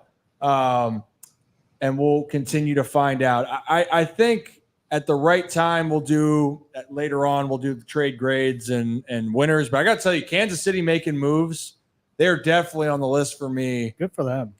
It's really good for them. They weren't kidding. They spent in the offseason. They won and made. They spent correctly on some guys. And now they're saying we feel like we can make a push, and we have a guy hitting about 900 over the last 3 weeks. If I'm a Royals fan, I'm pretty freaking excited right now, to be honest with you. Yeah, They remind me of the Orioles from last year. Like they came out of nowhere for everybody, and now they just pushed all the chips in. Well, they're doing their damnedest to make a push at this thing. I think it's really good for baseball. You're starting to see some of these smaller market teams make big pushes. The Orioles are a smaller market team. The Royals. You saw the Diamondbacks in the World Series last year. The Guardians. These are all smaller market teams, and it's better for the game, and it brings in more of a crowd. Yeah. Don't forget the Royals traded just a couple weeks ago for Hunter Harvey, former Oriole great, who I've been clamoring on our podcast for weeks that I wish that we would bring back in as a kind of a stalwart in the late inning of a bullpen. So look, the Royals have been active for a couple weeks now. It's not just been today. You like Hunter Harvey because he looks like you in the hair sense. Hey, whatever the reasons may be, but Hunter gets people out. Hey, he does. He found himself. He throws fuzz. The thing for Harvey is a guy that's dealt with injuries. Got to know Harv over the years. Good dude. But I think for the Orioles, it's interesting because the Orioles regime that came in with Elias in the front office, they had to make decisions on guys like Hunter Harvey, Tanner Scott. And those guys went off elsewhere, and now it's interesting to hear that they possibly want a guy like Tanner Scott back. There's a lot to be underperformed. Would they want Jack Flaherty back? And obviously it doesn't seem like that's in the cards. But guys, fellas, that's the one name I'm circling, and I hope it doesn't go to New York. What do we got, guys? Who's on the report? Texas Rangers are finalizing a deal to acquire left-handed reliever Andrew Chafin from the Detroit Tigers. So the Rangers are buying. All right. So and they should be buying because they're not out of it, especially in the AL West where they sit 3.5 games out. That is where they're closer to than they are in the wild card standings. But I'm intrigued. I'll tell you what, the two teams in the West, the Rangers and the Astros, quite frankly, are the two teams that give me the most fits. I only want one of those teams to make the playoffs. I don't want to see both of them get in because I think that their experience is going to shine, but they're going to have to be in a dogfight to get there at this current moment in time. Because why? What do they have a lot of, Rocco? What do the Rangers and Astros have a lot of, specifically player-wise? Pitching. I heard someone say over there. Experience. Starting pitching. Who said experience? There it is. Experience. What about you just put me on the spot? I'm just like, Come all on, right. Rocco. It's all right. Well, got your back. Brad wasn't listening either While earlier, we're, but I he was was like, while we're talking about experience, though, I it's think something- Zach has something. Okay. Hold on. Go ahead. Yeah, Royals just acquired Paul DeJong from the White Sox. So Royals are adding shortstop depth, can play everywhere in the infield. So that's going to be interesting to see. And so right now, the two players that the White Sox have not moved yet, obviously, is Luis Robert Jr. and Garrett Crochet. And to give you guys content on Paul DeJong's year so far, he's got 18 jacks on the season, right? Yep, he's got 18 jacks on the year. So it's a guy that has a little bit of pop, hitting 228. So just keeping that in mind here. Kansas City is really trying to make things happen. I said this about Michael Lorenzen when he got dealt yesterday, but it feels like Paul DeJong just gets traded every trade deadline. Every year. Just like, is he just a 1-year deal merchant and he's just going to be a deadline guy for the rest of his life, or what's going on? There's a special breed of MLB player that I feel like you only get 3 or 4 of them in like a 5-year span, but they will be traded every deadline. I mean, what we see Rosario, he just hops from contender to contender, then off season goes to a really bad team he knows he's going to play every day for. Then he's like, I'm going to end up back at the Dodgers by the deadline. Like, I think they're just players who know they're that role, and they're like, hey, I'm going to sign with a bad team, go wait for the deadline, and I'm going to a contender. Yeah. And so the White Sox are really going hard for that record, aren't they? They're trying to be the worst team of all time. Yes, I think they are. And Kind of feel bad for the Fighting Gavin Sheets. yeah, I'm always feel bad for the Fighting Gavin. He is the Sheets. best player on the team. Yeah, when is he going to get dealt? They should have traded him. Ironically, the two biggest names on that White Sox team have still yet to be moved in Crochet and Louis Bob. Yep. So that's the point. And Rob we'll dive Manfred. into more of that in a second here. But John, appreciate that you subscribe to the channel. If anyone else is new to the channel, it's the Ryan Ripken Show. We do this every Monday and Thursday, and we're doing a little crossover. Kevin, get over here for a second.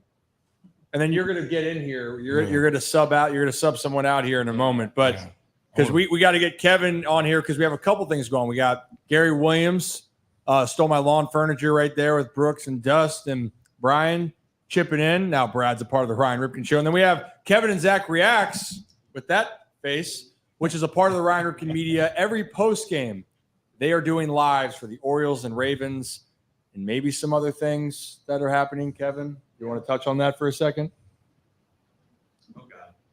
Yeah, so we have a couple of things planned. I think one of the things that we love to do, or at least been thinking of doing, is after the shows doing call-ins, almost like a radio type deal. Yeah. So That'd be sick. obviously, whether it is spirited passion, either in the win or loss column, I think something we're planning to do is almost like a radio thing, right? So you can call in 30 seconds, a minute, give your thoughts on that. We'll take those throughout the show. I think that'll be really fun. And then some level of in-game watch-alongs. So for the Orioles, more so like bigger games. And then for the Ravens, we're going to try to do all of it. But that'll be – is that – what do you – I can't even hear you, Zach. What are you laughing at? All DeJong's going to switch dugouts. Yeah, I didn't realize the Royals. That's what they just tweeted out. The Royals and White Sox are playing each other. Go. Paul DeJong is switching dugouts here at Guaranteed Rate Deal. They're playing each other, so Paulie Zhang's just switching dugouts.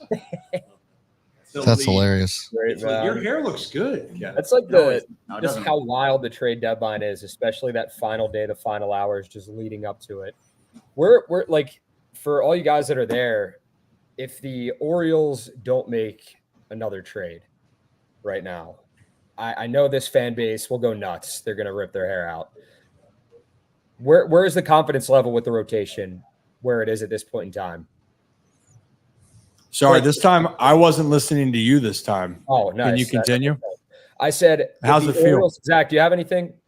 Did you have How something? do I feel about the rotation? No. Yeah, I was saying for Rip as well, because he didn't get to hear, like, if the Orioles don't make another trade, how do you feel about this current rotation going into a postseason series, especially the top 3 guys who they have? Like, are you confident? Are you not? Like, what would it be on a scale of 1 to 10 right now? They're done with trades for the rotation. I don't see any way that they go out and I think if they go make a trade, it's for a right-handed bat or a reliever. I think the rotation's done. Then where's your confidence level? It's higher than it was before the trade deadline. And that was all. Is it as high as it could have been with a Blake Snell, with a Crochet, with a Skubal? No. But at the same time, if I really like Zach Eflin, I think especially in the playoffs, I really like Zach Eflin. So if I'm going into the playoffs with a 1-2-3 of Burns, Rodriguez, Eflin, and then you have Rogers or Kramer going number 4, you can win that series. You can win that. Is it going to be that, oh, we're walking in here, oh, we should dominate every game, we have these massive mismatches? No, that's not going to be necessary.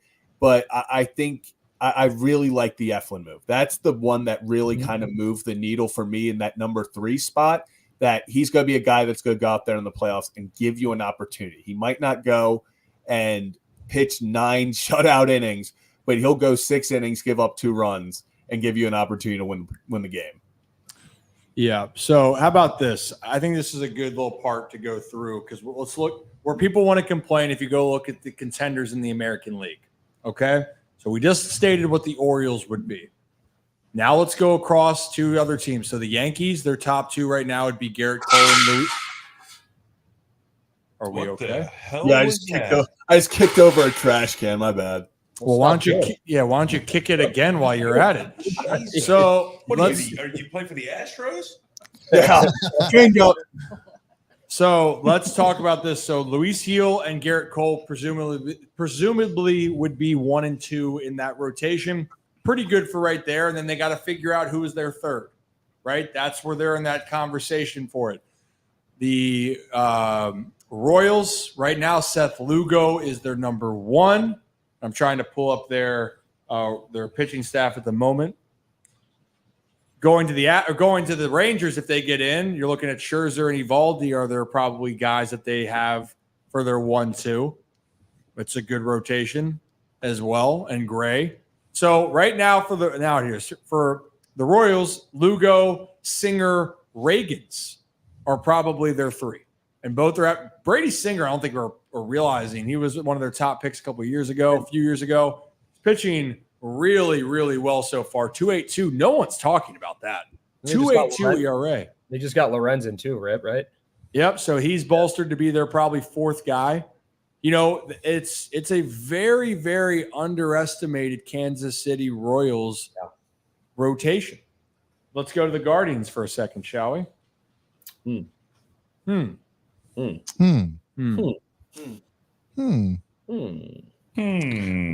Rock, why are you home, by the way? What's that? Why are you home? What are you, my dad? Yeah, why aren't you here, dickhead? Because I thought we were hopping on the stream at 3 when it started. Well, it's they 4. were going early. Well, it was going Well, you early. could do. Kevin's doing work in the back, then he's going to join. Yeah. So, all right, let's go back to this real quickly then. Tanner Bybee has been one of their most consistent guys so far this season. But you're looking at the Guardians rotation. There's nothing there that really scares me. What scares the hell out of me with the Guardians is their back end of their bullpen. They are by far the best bullpen with Gaddis. You got Clase closing games out. They had multiple guys, even like a Scott Barlow. They have guys over and over that are just very, very solid. So that is where it's looking at. And then the Astros are that team where it just – whether the rotation and Verlander gets healthy, Framber Valdez is still scary if he gets going, veteran presence. So what we're seeing is each team has 2. For the Orioles, is it Grayson Rodriguez and Corbin is going to be your 2 that you feel can get you. Corbin can go against anybody else in the American League. I think that's safe to say. Yeah, it's your game 2 starter where it is, and then your game 3. And I think Zach Eflin puts the Orioles in a great position to go against anybody for a game 3. Are we in agreement with that? Yeah, I would say so. I mean, for me, like, I don't have any issues. I say that tongue in cheek. I don't have any real issues with the starting rotation now as it stands. I think it did get better. Is it as good as I would have hoped for? No, but it did get better. And we've talked about this, Rip. I mean, the Orioles are still in first place with the rotation that they have currently. So now that they're even better, we should expect them to continue to be in win the division. If not, you'd be pretty darn close. Obviously, the Yankees are right on their heels. My huge concern is still going to be the high leverage situations in the bullpen because there hasn't been really any significant moves on that side of things. Now, I will say Suarez being in the bullpen certainly is a big help. But when it comes to high leverage situations, I'm still a bit nervous as much as Craig Kimbrell deserves some grace. There's still some trust issues there for me. Yeah, and rightfully so. And again, I'm saying this out loud. The Orioles, if there's one move that they have left up their sleeve, it's to go get a reliever. And I'm really curious about Finnegan. Is there any reports out there on Finnegan with the Nationals at the moment? No. Mm-mm. And he's a guy that I think would be less expensive than Tanner Scott, a guy that plugs in, that can close out games, obviously. And the Nationals are selling. So it makes sense to me why. And for everyone they're saying with this, I know that's bitterness with Craig Kimbrell. Whether you like it or not, the Orioles are going to need him to pitch well down the stretch. Eighth inning guy, I'm here for it. Whether he is closing 8th inning, 7th inning, you need Craig Kimbrell to be healthy down the stretch, because if he's not, the Orioles don't have enough of those guys to help. But you do need one more. You need a guy that can help close out games, because we figured it out. Cano is great in those situations that aren't closing out games. He's a good setup man. Danny Coulomb getting back would help this team, but how healthy is Danny going to be? If you're looking around Major League Baseball, the team that by far, we just said it, the Guardians are the only lockdown bullpen that you can say advantage to them. Everyone else is kind of up in the air at the moment.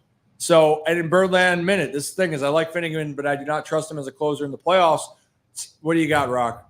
We were talking about reports on him. Evidently, the Nationals are just like asking for the moon for him. That is a report from Mark Feinson. So you look at the market. Is he going to be worth what the Orioles could potentially give up for him? If you're asking the moon for somebody, that's probably a couple top 5 prospects potentially in there as well. So, and for the Nationals, again, you can stand pat, but I do think that one of those guys has to go.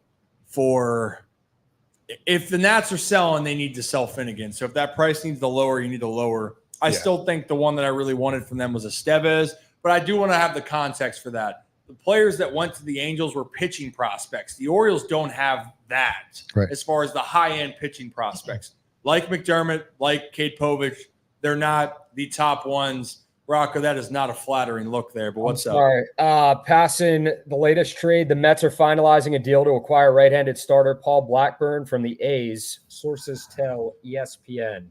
Damn. He just came off the IL maybe like 3 days ago. Like he's been out all year. Okay, so let's look into this Paul Blackburn deal. Isn't the trade deadline wild? Like, I wish the NFL trade deadline, for all the talks that could or couldn't happen, it's not as rare where these moves are just happening left and right over and over and over again. But Paul Black, yeah, it is fun. So repeat again the deal. Does it have players involved? Right now, it's just the Mets are finalizing a deal. It's not done yet, but it's being finalized as we speak to acquire Paul Blackburn, the right-handed starter from the A's. Okay. So right-handed starter from the A's, Paul Blackburn, 4.41 ERA on the season. And that's a depth piece that the Mets are, and good for the Mets. If you're a Mets fan and you hung in there, good for you, because this is surprising. Maybe it's because Jose Iglesias brought some energy. Maybe it's whatever. You got another thing, Rocco? Another one, Rosenthal. Mariners acquiring JT Chargios from the Marlins. Sources tell The Athletic. Look, the Mariners aren't fucking around. No. They really aren't. I mean, they're so close to winning a division, and the moves they made, if you're a Mariners fan, you have to be over the moon for. Well, they have to, because they've been waiting for so long to. But their pitching has been pretty great. Their starting pitching, their rotation as a whole is actually probably the best if you're looking at from 1 to 5. Right. But they don't. The ace part is, if blockbuster 1-2 punch, they have really good ones. But if I'd still take Corbin Burns as the one over everybody. 100%.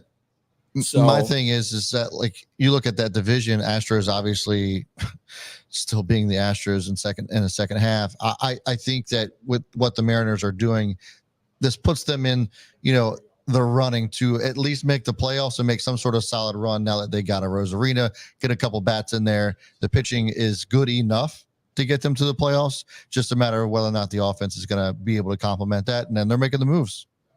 So I'm going to have Kevin ask a question here in 1 second, but the move, so people know so far this year, and I'm trying to get the pronunciation, unique New York. JT Chagua. I think it's Chagua. Chagua. It's Chagua. It's Yeah. Chagua. And shout out Baseball Reference for that. Crepes.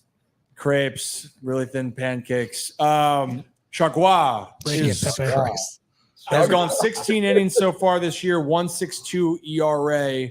He is now heading to, and his nickname is Shag. So let's just call him Shag's going. Yeah, his nickname's Shag. Nice. Shag now or Shag later? Kevin, what movie? There it is. Proud of you. Kevin's going to ask a question while he's working. There he is. All right, Kev, what you got for the group? I got a question for everybody and the chat. So if the Orioles do nothing, like if this is it for them, is that a big disappointment for you guys? Or do you think that they would be fine if they entered the postseason race with this team right now? Zach, take it away. I would be so disappointed.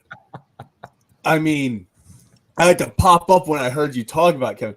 Yes, I would be very disappointed, especially because they acquired Eflin and Dominguez, 3 days ago now? It felt like they needed, we said after that, you wanted them to make 2-3 more moves. I still want another right-handed bat. I still want another reliever. We talked about it, Kevin, if what we thought we needed more after the last 2 moves were made, and we said you might be leaning reliever more than starter. I would just, if Dominguez is the only bullpen guy we get, as much as I think Dominguez has such a high upside, I would be disappointed with how it's going. Yes, Rob. Got something more details on the Lucas Urseg deal right here. Oakland's going to receive Mason Barnett, right-handed pitcher Will Klein, outfielder Jared Dickey from Kansas City in exchange for Urseg, who's under club control for 5 more years through 2020. So let me see. I have their Mason Barnett is their number 4 prospect. Okay. And who else do we have on this list? Will Klein, and then Jared Dickey is on there as well. So they gave up at least one top 5 prospect in that deal. So that is what you're looking at in the asking price, and 2 other players right there. So, I mean, what do you guys think about that trade and like the return that they got for him? Yeah, so let's go back to Urseg here for a second. A guy this year so far, 3.68 ERA on the year, 36 innings, 41 Ks, but he's got a live fastball. And actually, Zach, maybe you could pull this up for me, sweetheart, of Was baseball savant. I would love his baseball savant, because I think it gives a context so we can show our audience what we're dealing with for his stuff. But it's a guy that the potential's there. The potential is all there for him to turn into something special. And yes, he's 29 years old. It's his 2nd year in the big leagues, but this is a player that has the upside to be a very, very, very helpful team in the bullpen. And there you go right there. Fastball velo, high, 98 miles an hour, 86 mile an hour slider. His sinker's 99, hard changeup, 91. So paraphrasing, he throws some hard shit. And he's got the ability for swing and miss and for people to try to catch up. Now, just like with every pitcher, it is about location. Can you locate? Can you be able to be effective? One thing I want to see specifically as I look at his stats, he's gotten better and better. Last year, here's a good example. He had 36 walks in 55 innings, 13 walks in 36 right now, and his strikeout numbers are still more than 1 an inning. So you see a guy that's starting to refine himself. I like, this is a move, Zach. I think people get scared away because of saying it's a quote unquote project, but this is an upside play here that I know beloved Fuji, miss him terribly for the vibes as well. But Urseg has more established. He's a big league pitcher. I love what I'm seeing with him. At 29 and 30, you can really find yourself and continue to move forward. So that's what I got with that. Yeah, I mean, Urseg is one of the he was the guy after Estevez. I think Estevez was kind of both of our guys that we really wanted the Orioles to go get. Right behind him was Lucas Urseg for me. And like you said, he's a little bit of a high,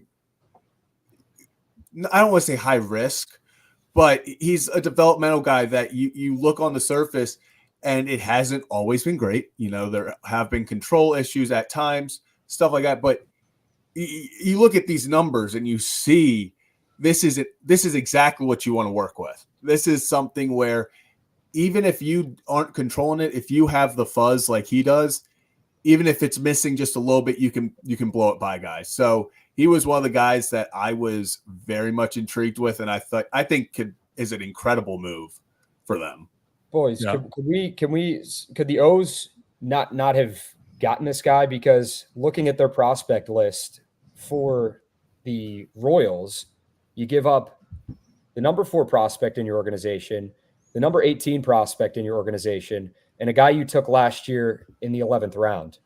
Okay, could Baltimore have done that for Lucas Erceg and gotten him here? Is that a trade the Orioles could or should have made? What are your thoughts on that? Because, I mean, they had all the pieces. They had the prospects in play. They just got rid of a guy who was their number 5 prospect for a lefty starter who's, 26 years old with 2 more years of club control. So I'm sure they could have gone out and gotten this guy. The question is, why didn't they? Why do you think they didn't? I mean, yeah, they 1,000% could have made the move. It's more so of in the philosophy of, again, let me try to explain it from the front office side, because people are going to take it as my opinion, but you're hearing me say this, guys. This is what the front office, they will look at metrics of certain players. And I think last year when you're looking at stability, the one thing with Erceg is, do you feel like you're going to have stability at the back end? We just talked about high leverage situations. I think that he's a guy that can handle high leverage. However, he hasn't seasoned himself enough. So for the Orioles, you're looking at it, is there concerns that he can sustain this success? And 2, is that a position of need in high leverage? If you're the Orioles, if you're not getting a high leverage guy that you are so over the moon about, is it the right move that you want to do? That to me is why they didn't. Personally, I like the team control. I love his upside. He throws fuzz. And the A's clearly were trying to shop him. I think he'd have a place in the bullpen. But the reason why they went and got Dominguez from the Phillies is what? It's experience. Because his numbers this year haven't been as good as they were in the past. But what does he have? He's got 6 years of experience and playoff experience. The Orioles are looking for that. Erceg does not have either of those things. So I think that that's where it's going, at least in that situation. What do you got, Brian? From a front office perspective, do we think, throwing this out to the group, do we think that you look at splits against the AL East? Like specifically what they do against the teams that we will face the most throughout the duration of the season? Yeah, I think that plays a factor for sure. I mean, when you're thinking about the teams that you play the most throughout the entire year, how do you not think about that? I would assume you would have to. Yeah. So I don't know what, I can't even say his last name because it's got like 16,000 or 16 consonants in it. But yeah, I wonder what his splits are against the AL East. And I know we don't have those answers handy at the moment, but I mean, maybe that plays a role or a factor into it. And that's what I thought, because obviously, like Rip was saying, we could have made this move. We absolutely could have made this move. Yeah. If you look at it, though, it's pretty similar to the package we gave up for Eflin. I mean, we gave up number 10 and number 18 prospect in our organization, and Horvath and Balmeister, and then another guy. Etzel. I can't, is that who it was? Matt Etzel, is that his name? Yeah. I mean, yeah, obviously you're giving up a little bit less for Eflin. I think, is the price just going up just because it's a day later and teams are getting more desperate? Or is it maybe we got the Eflin deal a little bit earlier and we kind of got a deal on him? I don't know. I think you have to take those things into consideration. Also, we traded several prospects already. Do we want to keep trading prospects, or at some point we need to replenish? Yeah, and I think that was a conversation going into all this, right? Was the Orioles, if you're making moves, you feel like you're trying to either free up space for guys to play, or you're really just trying to find a piece that helps you right now and not stockpiling back in the minors. But it is true, the Orioles don't have a lot of pitching prospects to offer. Just going back to that again, they don't. They acquired guys like Seth Johnson that aren't talked about as much. They acquired Kate Povich and Chase McDermott, right? They don't have a lot of homegrown studs that are coming through the system. They have guys that I believe can be, but that are on the cusp, they don't have that. So it is an interesting talking point here. I mean, you bring up prospects to trade, but there's definitely a starter or two, or guy on the 40-man roster or two that I would consider trading for a closer or high leverage guy. I mean, you got Urias. Obviously, he's struggling, but can still be your quality glove. No, I wouldn't say it. The bat certainly isn't there, but I wouldn't even be all that upset. I guess maybe I would be, especially given the fact that now Norby's been traded. If Mateo got traded somehow, but I don't think Mateo's going anywhere at this point. But there's still options out there as far as being able to trade somebody off a 40-man roster if Elias isn't willing to move anybody off of from anyone down the farm. Yep. And so before we continue the conversation, if you're new to the channel, hit that like and subscribe button. It's the Ryan Ripken Show trade deadline special with some collaborations here. So we do the Ryan Ripken Show live every Monday and Thursday on this channel, but we have specials just like we're doing today. And then we're joined with some collaborations. One of them, which is part of the Ryan Ripken Media group. It's Kevin and Zach Reacts. There's Zach right there. They do post-game lives after every Orioles and Ravens game. So go to @Kevin and Zach React to subscribe now. They will be live tonight after the Orioles play the Blue Jays. And then we are joined also with some other faces you might not have seen, and that is Gary Williams Stole My Lawn Furniture there. That's a handful. Say that 10 times fast. Subscribe to them. They are also on this. You can find them on YouTube, X, Instagram. So just getting it around the block here. And it's fun, right? This is an exciting day. And as we talk about this, we are an hour and 46 minutes from the deadline officially closing here. But to go back to this conversation, Mateo is one of their guys that they love and they're enamored with. And because they feel that he can play defense, he can run, they'll live with his bat, good and bad. I think the point is, and Rock, I'll get to you in 1 second here, is that, and I see Blue Gold, and I appreciate you tuning in all the time, in all caps as always. It's, you can talk about replenishing prospects. You know they can do that, right? It's yes, but the Orioles also spent all this time developing players that they don't know yet. Like for Houston did that. Could you imagine if Houston traded away one of their main guys? And when you look at their deals, did they really trade away any of their guys over the last few years that turned out to be bona fide superstars? Nope. They were dead close to trading. They were dead close to trading Bregman. Yeah, so they were close on trading Bregman, but they didn't. They did not do it because they were smart. And now you're looking and seeing the exact same things going on here in our city. Yeah, and so I think what's happening right now is that the Orioles are figuring out their foundation for the future because they have guys, and I believe this, that are going to be with their team for the next 5 to 10 years. Yeah. And if you trade some of those guys away, and they have so much depth, what you're finding out at this deadline is teams want that depth that you don't want to give up.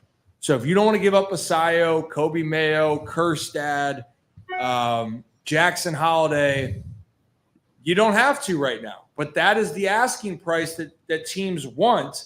And even though the Orioles secondary prospects are really good, that's not good enough. And I don't blame the Orioles. You deserve the right for Sam Basayo and Mayo and Holiday to figure it out. Why? I'll tell you what, teams are going to want them next year at their age. And the way that they're projecting, I think that 2 or 3 of them, either all 3 are going to be all-stars or 2 of them. That's what the Orioles think. And you got to ask the question, if you think 2 of those 3 guys are going to be all-stars for 10 years, and you look at Houston right now with Altuve, Bregman, Yordan Alvarez, and Kyle Tucker, would you have traded any of those guys away 5 years before they were in the bigs? People don't, the non-baseball fan or the casual baseball fan does not really pay attention to that stuff. And I think you guys talked about it the other day on your podcast, or on your show. You know, the Tatis was in a deal one time, and you don't think that he's going to be that crazy amazing, and he is amazing, even though he's had a couple difficulties here and there. We can't be moving this. And it comes to the point where when people talk about trading Jackson Holiday, I'm like, you got to be outside of your skull. And I roll my eyes at you when you say stuff like that, because I want to win for a decade. I don't just want to push all the chips into the table in one season. Yeah. You don't want to be the Royals and win one season and then spend the next decade trying to rebuild. I mean, they're good now, but I mean, it took them a while to get there after 2014. It's nice to have this kind of confidence too with Elias in his his hit rate so far on his prospects. Yeah. Like Yeah.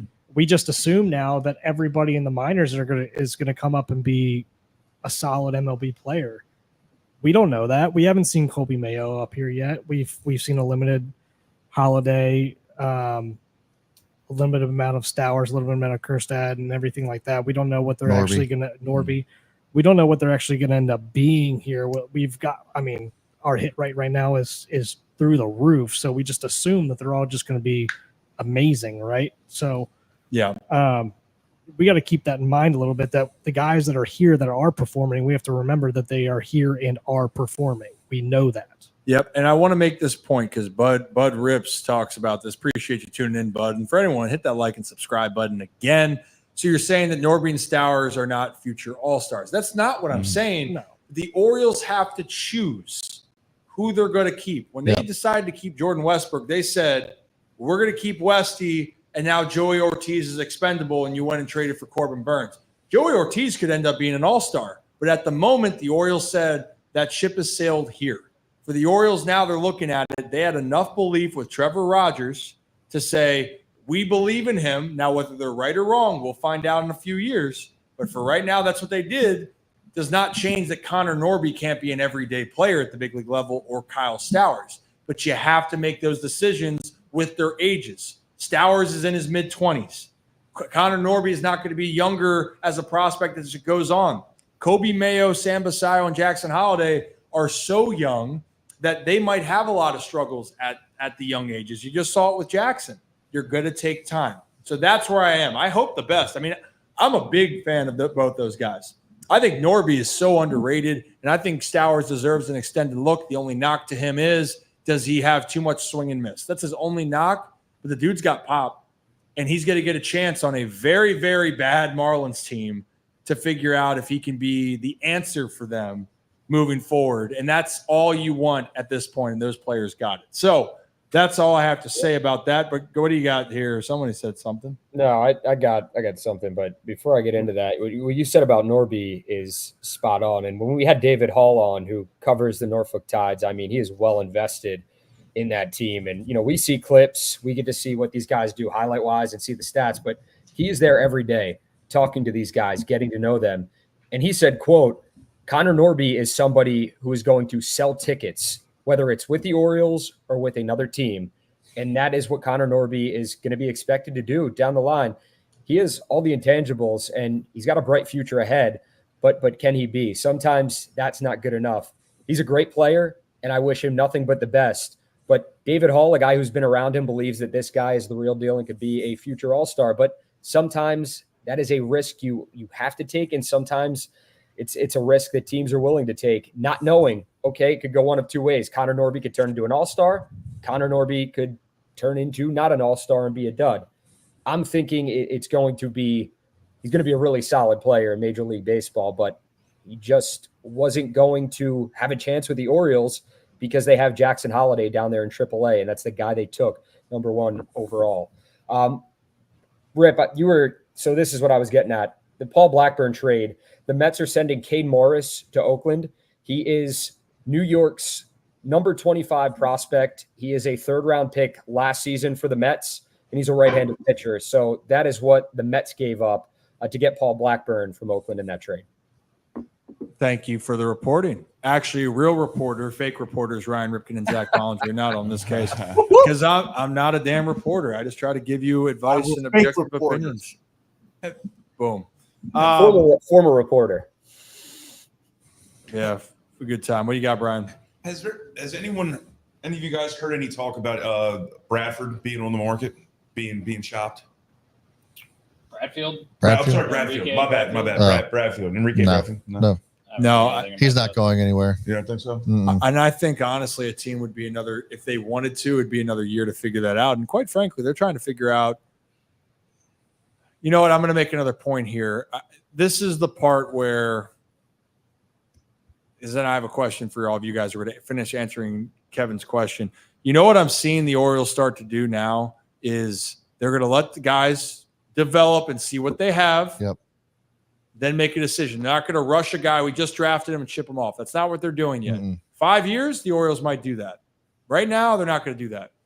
The part that they're doing more right now than they did last year is bringing guys that have been in the big leagues a little bit longer over to their team.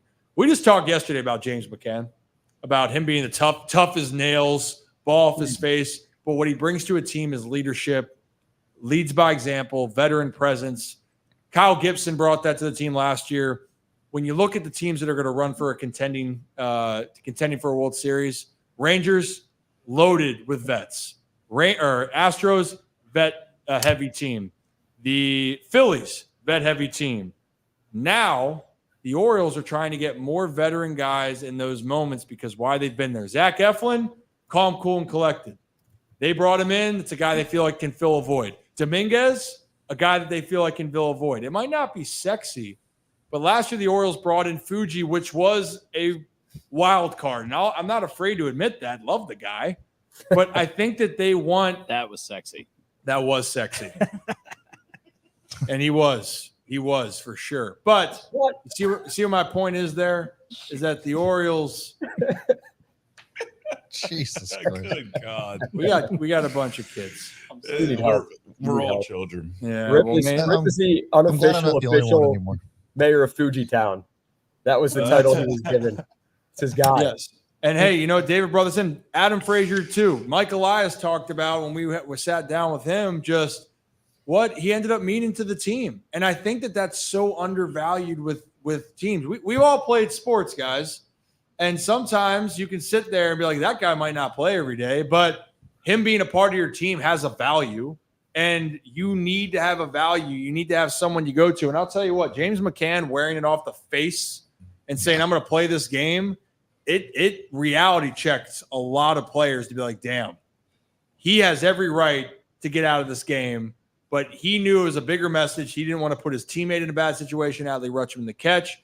And also, too, I'm willing to play through all of this. You guys can as well. And the players, then they love it. They feed off of it. You need that. So if that doesn't get your boys fired up, Yeah. then I don't know what's going to get you fired right. up. Without a doubt. And in all honesty, you know this probably better than anybody, Rip, and we've talked about it on our podcast, is this team came up together. They congealed together down in the minor leagues. Now they're all up in the show, and they're all, like, for lack of a better term, brothers.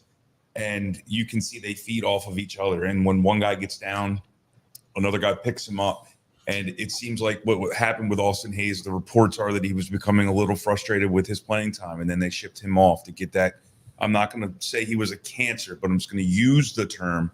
It seemed like they wanted to get that out to make sure that the rest of the team could actually continue to thrive. Yeah. Yeah.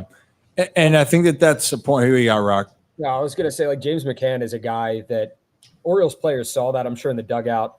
Rip, you've been in plenty of dugouts before. And if you see your teammate, your brother, take a fastball off the face, scary moment, obviously. Like, watching it live, I audibly gasped. I was like, oh, my God, hope he's all right. And then he goes down, blood just, like, pouring from his face, and he gets up. And it's like, this crazy SOB is going to stay in the game. Like, that's probably what was going through 90% of people's minds in the dugout and in the stands. It's like, this dude was stay in the game. Blood on his jersey, blood pouring out of his face, had to get the new jersey. And then when he went down and stepped on first base, it was like unbelievable. That is He's a guy catching pitches with one eye. Yeah, I mean, like, you saw his face. It looked like you went like 12 rounds with Tyson, man. Yeah. And then that is a guy that And he got a knock. anyone, not just a baseball player, would want to follow into battle. And Tyler Wells, he summed it up perfectly with that tweet yesterday. And, you know, we're wishing Tyler the best. We want to see him return from his injury. But him tweeting this was awesome, saying, I would go to war every single day for James McCann. But after seeing that, I am convinced that I would absolutely be useless to him. He said, that's the toughest SOB I've ever met. And he just proved it right there with the salute emoji. That's awesome. That's a guy that's just like, okay, he might not be the best player offensively or even defensively. I do know this. When it comes to veteran pitchers, they love when James McCann catches them because it's just like a different vibe he brings. Not that Adley doesn't have his own, but he's just like, he knows how to catch these vets well. And on top of that, he's one of the toughest guys in the clubhouse. So it's great to see. I was just about to say, like, we've had him on the show, and McCann even spoke to this. I think I can't remember who. There was a pitcher that we had on the show too that basically just spoke to their different styles of play. Where like McCann's got more of that feel guy, whereas like Adley's kind of more analytical. And it just kind of depends on, as a pitcher, which one you prefer. It's not like one's better over the other as far as how they call the game. Yeah, and we have to remember that Adley still, this is what, his second full year in the bigs. Like he's still, well, third year, but second full, right? Like McCann is still kind of bringing him up right now, which is kind of cool to see, and like showing him how to handle pitchers and how to call games and everything like that. And we've seen that progress over the years, obviously. But yeah, like you said, it is cool to see like the vibe that a lot of pitchers have with McCann. And it's no surprise that the guy's caught multiple no-hitters. He just has that respect factor, and he's great at calling games. I mean, it's not a coincidence that he's done it a few times. So that's what you're looking at. Another trade. Yeah, we got another trade announced. Ken Rosenthal saying that the Twins are acquiring right-handed reliever Trevor Richards from the Blue Jays. Sources tell him and Dan Hayes. All right, so let's look up Dan Hayes. Shout out to Dan Hayes. Got to give him some love as well. Yeah. Shout out Dan Hayes. I love when they'll just name a random beat reporter that was on it first, and like Jeff Passan's like, "Yo, shout out this one guy. He's did it." So, dude, what do you think it does to their following though? Too like if Ken Rosenthal is tagging you in a tweet, like you're gaining at least a couple thousand followers after that. Yeah, exactly. Maybe. That's why Dan Hayes. He's no fake reporter like Zach Ballinger. Exactly. Yeah, I know. But he's up there. He's up there. Boom, boom, boom. Dan Hayes wishes he could have this type of legacy as a fake reporter. Oh God, what do you got, Brian? I'm gonna sub myself out like Kev get in here. But before I leave, two things. Oh, Brian, we got it. Sorry. Go ahead. San Diego Padres have acquired Tanner Scott from the Miami. Oh, come on! This is breaking news from Jeff Passan, so this is real. What? Yeah. What is the deal? Padres have gotten Tanner Scott. This is all we've gotten so far. Doesn't say anything yet. Yeah. Okay, and what do the Padres have left over there for? Because all their players are with the Nationals now. Yeah, what they give him, Manny? Maybe. He's great. Oriole traded for Oriole. Send Manny home to Miami. That's like a gut punch. Oh wow! I got to see that prospect list, Kevin. I can tell you're shocked. Show me a if shock only there was face. a corn dog present. Yeah. Show us how you eat a corn dog too, Kevin. Oh, sugar. Well, if you're new to the channel, hit that like and subscribe button. But wow, Tanner Scott, the Padres now, they just keep going for it. They are. They're going to keep going hot. for They're it. so hot right now. They are. They were playing good ball in here, but we got to see what that move is. I'll tell you what, I'm glad it's Tanner Scott's not coming to the American League then. Yeah. I think that's the biggest thing.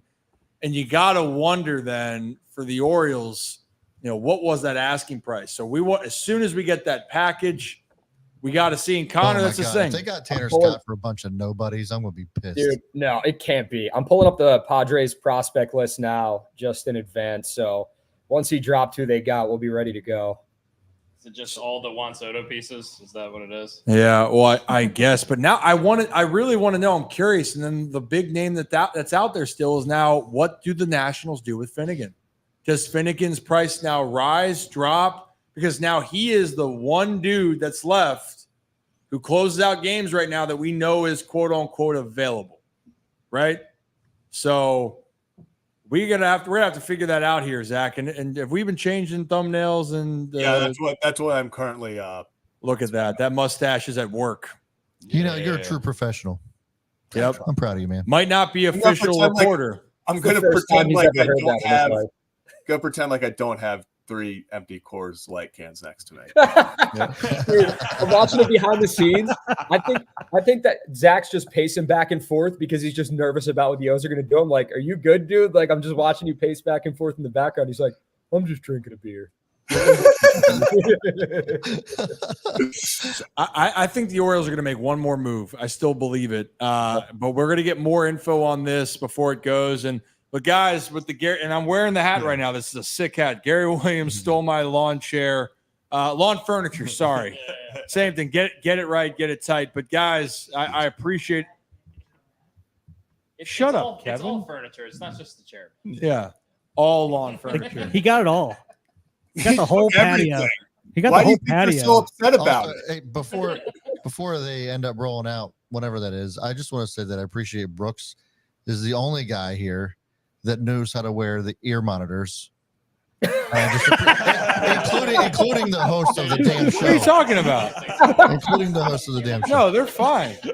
No, they're always sticking out of your head. He said, what? There, What are you now, talking now, about? see, yep, now Do we're not better. feel bad. Well, That is a work because- in Your progress. left ear Well, is sticking time out. the I got to corner. use the shortest one. Why? Because we broke the other damn thing, so I got to keep the one closest to me. Yeah, but they can still be in your ear, not just out of your ear. Brad, you know Chata? Ligma? I know. Yeah, Are you he knows. familiar with Sugan? Ligma? Okay. Oh no. All right. Here we go. I'll Deal. bite. I'll bite. What's Ligma? Shut up, Rocco. Rocco. No. But guys, really appreciate it. And for those we have on this, we're streaming on the Gary Williams Stole My Lawn Furniture. So if you guys are like what we're doing, check out what they're doing. You can subscribe to their channel, on Instagram, YouTube, Twitter, Wherever. Facebook. Yep, wherever you like. Yeah, all the things. All the things. Yeah. Barnes and Nobles. But I just want to say thank you very much for having us. Much appreciated. If James McCann ever wants to auction off that bloody jersey, Yeah. I think my girlfriend will be the highest bidder without a doubt. No, we'll frame it. We'll frame it in the studio. Friend of the show. Yeah. Well, that will also James McCann's no hitter pants went up for auction too. So Dude, I you don't think know. Someone will buy the nose plugs. I'm sure if he auctioned them off, someone would pay would pay like $100 for them. Well, isn't that great? Well, Pig and Rooster. We got some Pig and Rooster pizza back there for the show. Oh my God, I Yeah, can't so wait. We got some Pig and Rooster Pizza. Patrick's Shout the out man. to Delaware Dave for giving us some Pig and Rooster Pizza. Thank you guys so Oh, much yeah. for your hospitality. Yeah, absolutely. Letting us steal a little bit of your thunder for just a few minutes because I know you guys have a very big day coming up here throughout the duration of this trade deadline. Well, hey, we appreciate it. We'll do a lot more here. We'll get the band back together, but it's the first time I know with getting it started. It's the first time you guys have been in the same spot, Yeah. you three. For us, we're still virtual, but we know the grind of it. But we're here to help and support. So everyone out there, go give them a follow, give them some love, and it should be a fun rest of the year. We're going to talk a lot of baseball. They're going to talk a lot of football, just like we do. So people helping people. And if you guys like the hat, then maybe I can get you one. Just kidding. This one's mine. Be a So- friend. But guys, We got more on the way. appreciate you. Be a friend and Appreciate tell you. a friend. All right. Thank you.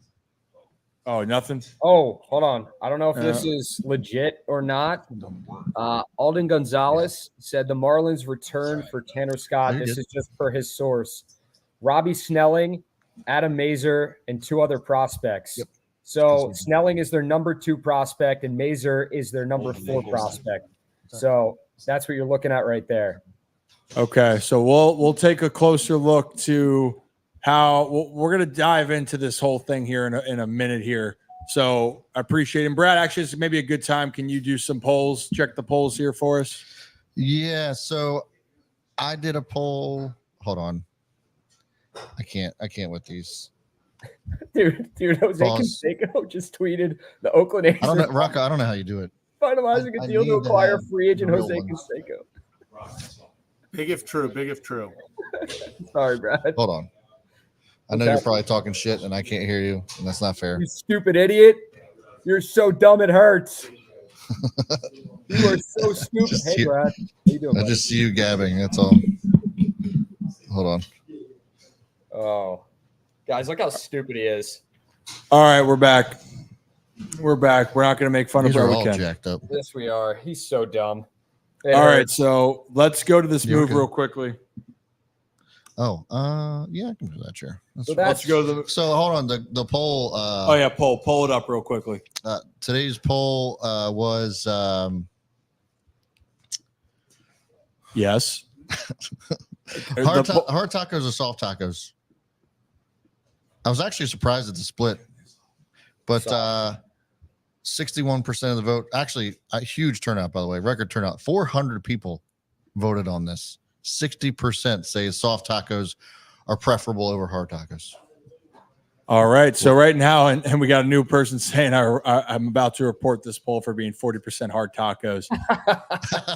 I think I'm a soft taco guy, but I do enjoy a good hard taco. But it's got to be in the right. It's got to be a right. Yeah. It's got to be the right amount. You know what I mean? Yep. It's got to be the right amount.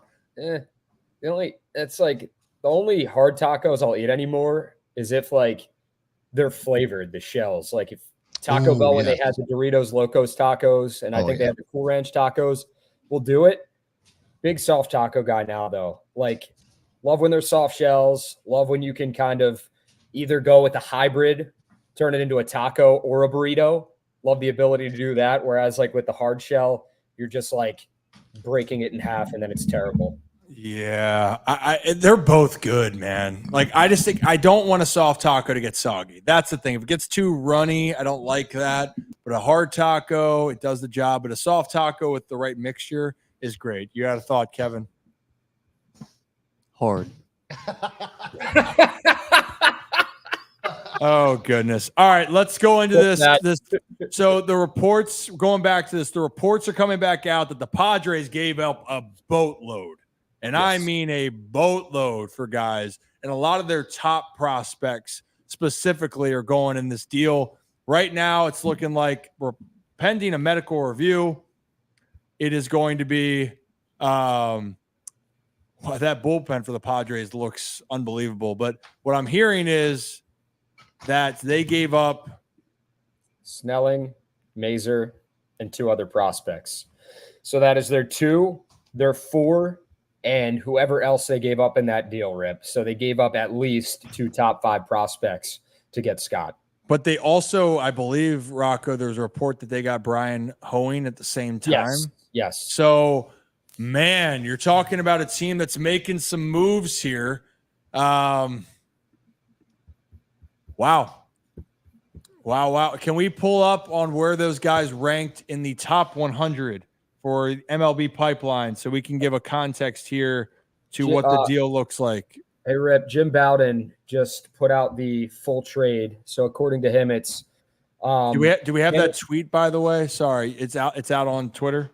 Yeah, Jim Bowden put out the full trade. The Padres get Tanner Scott and Brian Hoeing. Marlins get left-handed pitcher Robbie Snelling, who is the number 2 prospect in their organization. And right-handed pitcher Adam Mazer, who is the number 4 prospect in their organization. Graham Pauley, who is a third baseman, second baseman, outfielder, who's the number 5 prospect. So that's 3 number 5 prospects right there in their organization. And then infielder Jay Bashirs, who is their Bashirs, 24th. I think someone put it in the chat, though. So shout out to whoever put that in there as well. He's number 24. So right is 44 in all of baseball. Robbie that's their highest one, was the 44th right now, is the highest prospect on the top 100 that they gave up. Yeah, so he is a left-handed pitcher who is 20 years old, pitching in Double-A at the moment, Robbie Snelling. So definitely he is a big curveball guy. Let me check his stats right now. He was drafted in the competitive balance round in 2022, pick 39 as well. So Padres are trying to win a World Series this year. Zach, you got his stats and whatnot, you said? Yeah, so right now it's actually funny. He's not having a great year, so we'll have to see where he kind of ranks after this year. In 2023, he flew up the system, went from low A to Double A, and kept a 1.82 ERA throughout all 3. In Double A, he had 17 innings pitched, had a 1.56 ERA last year, but this year it's been a completely different kind of Robbie Snelling. 73 innings pitched, he has a 6.01 ERA. So we'll see if his when they update everything, where he kind of lands on these prospect rankings, especially because we also have to add in, I don't believe they've added in this year's draft picks. So Can we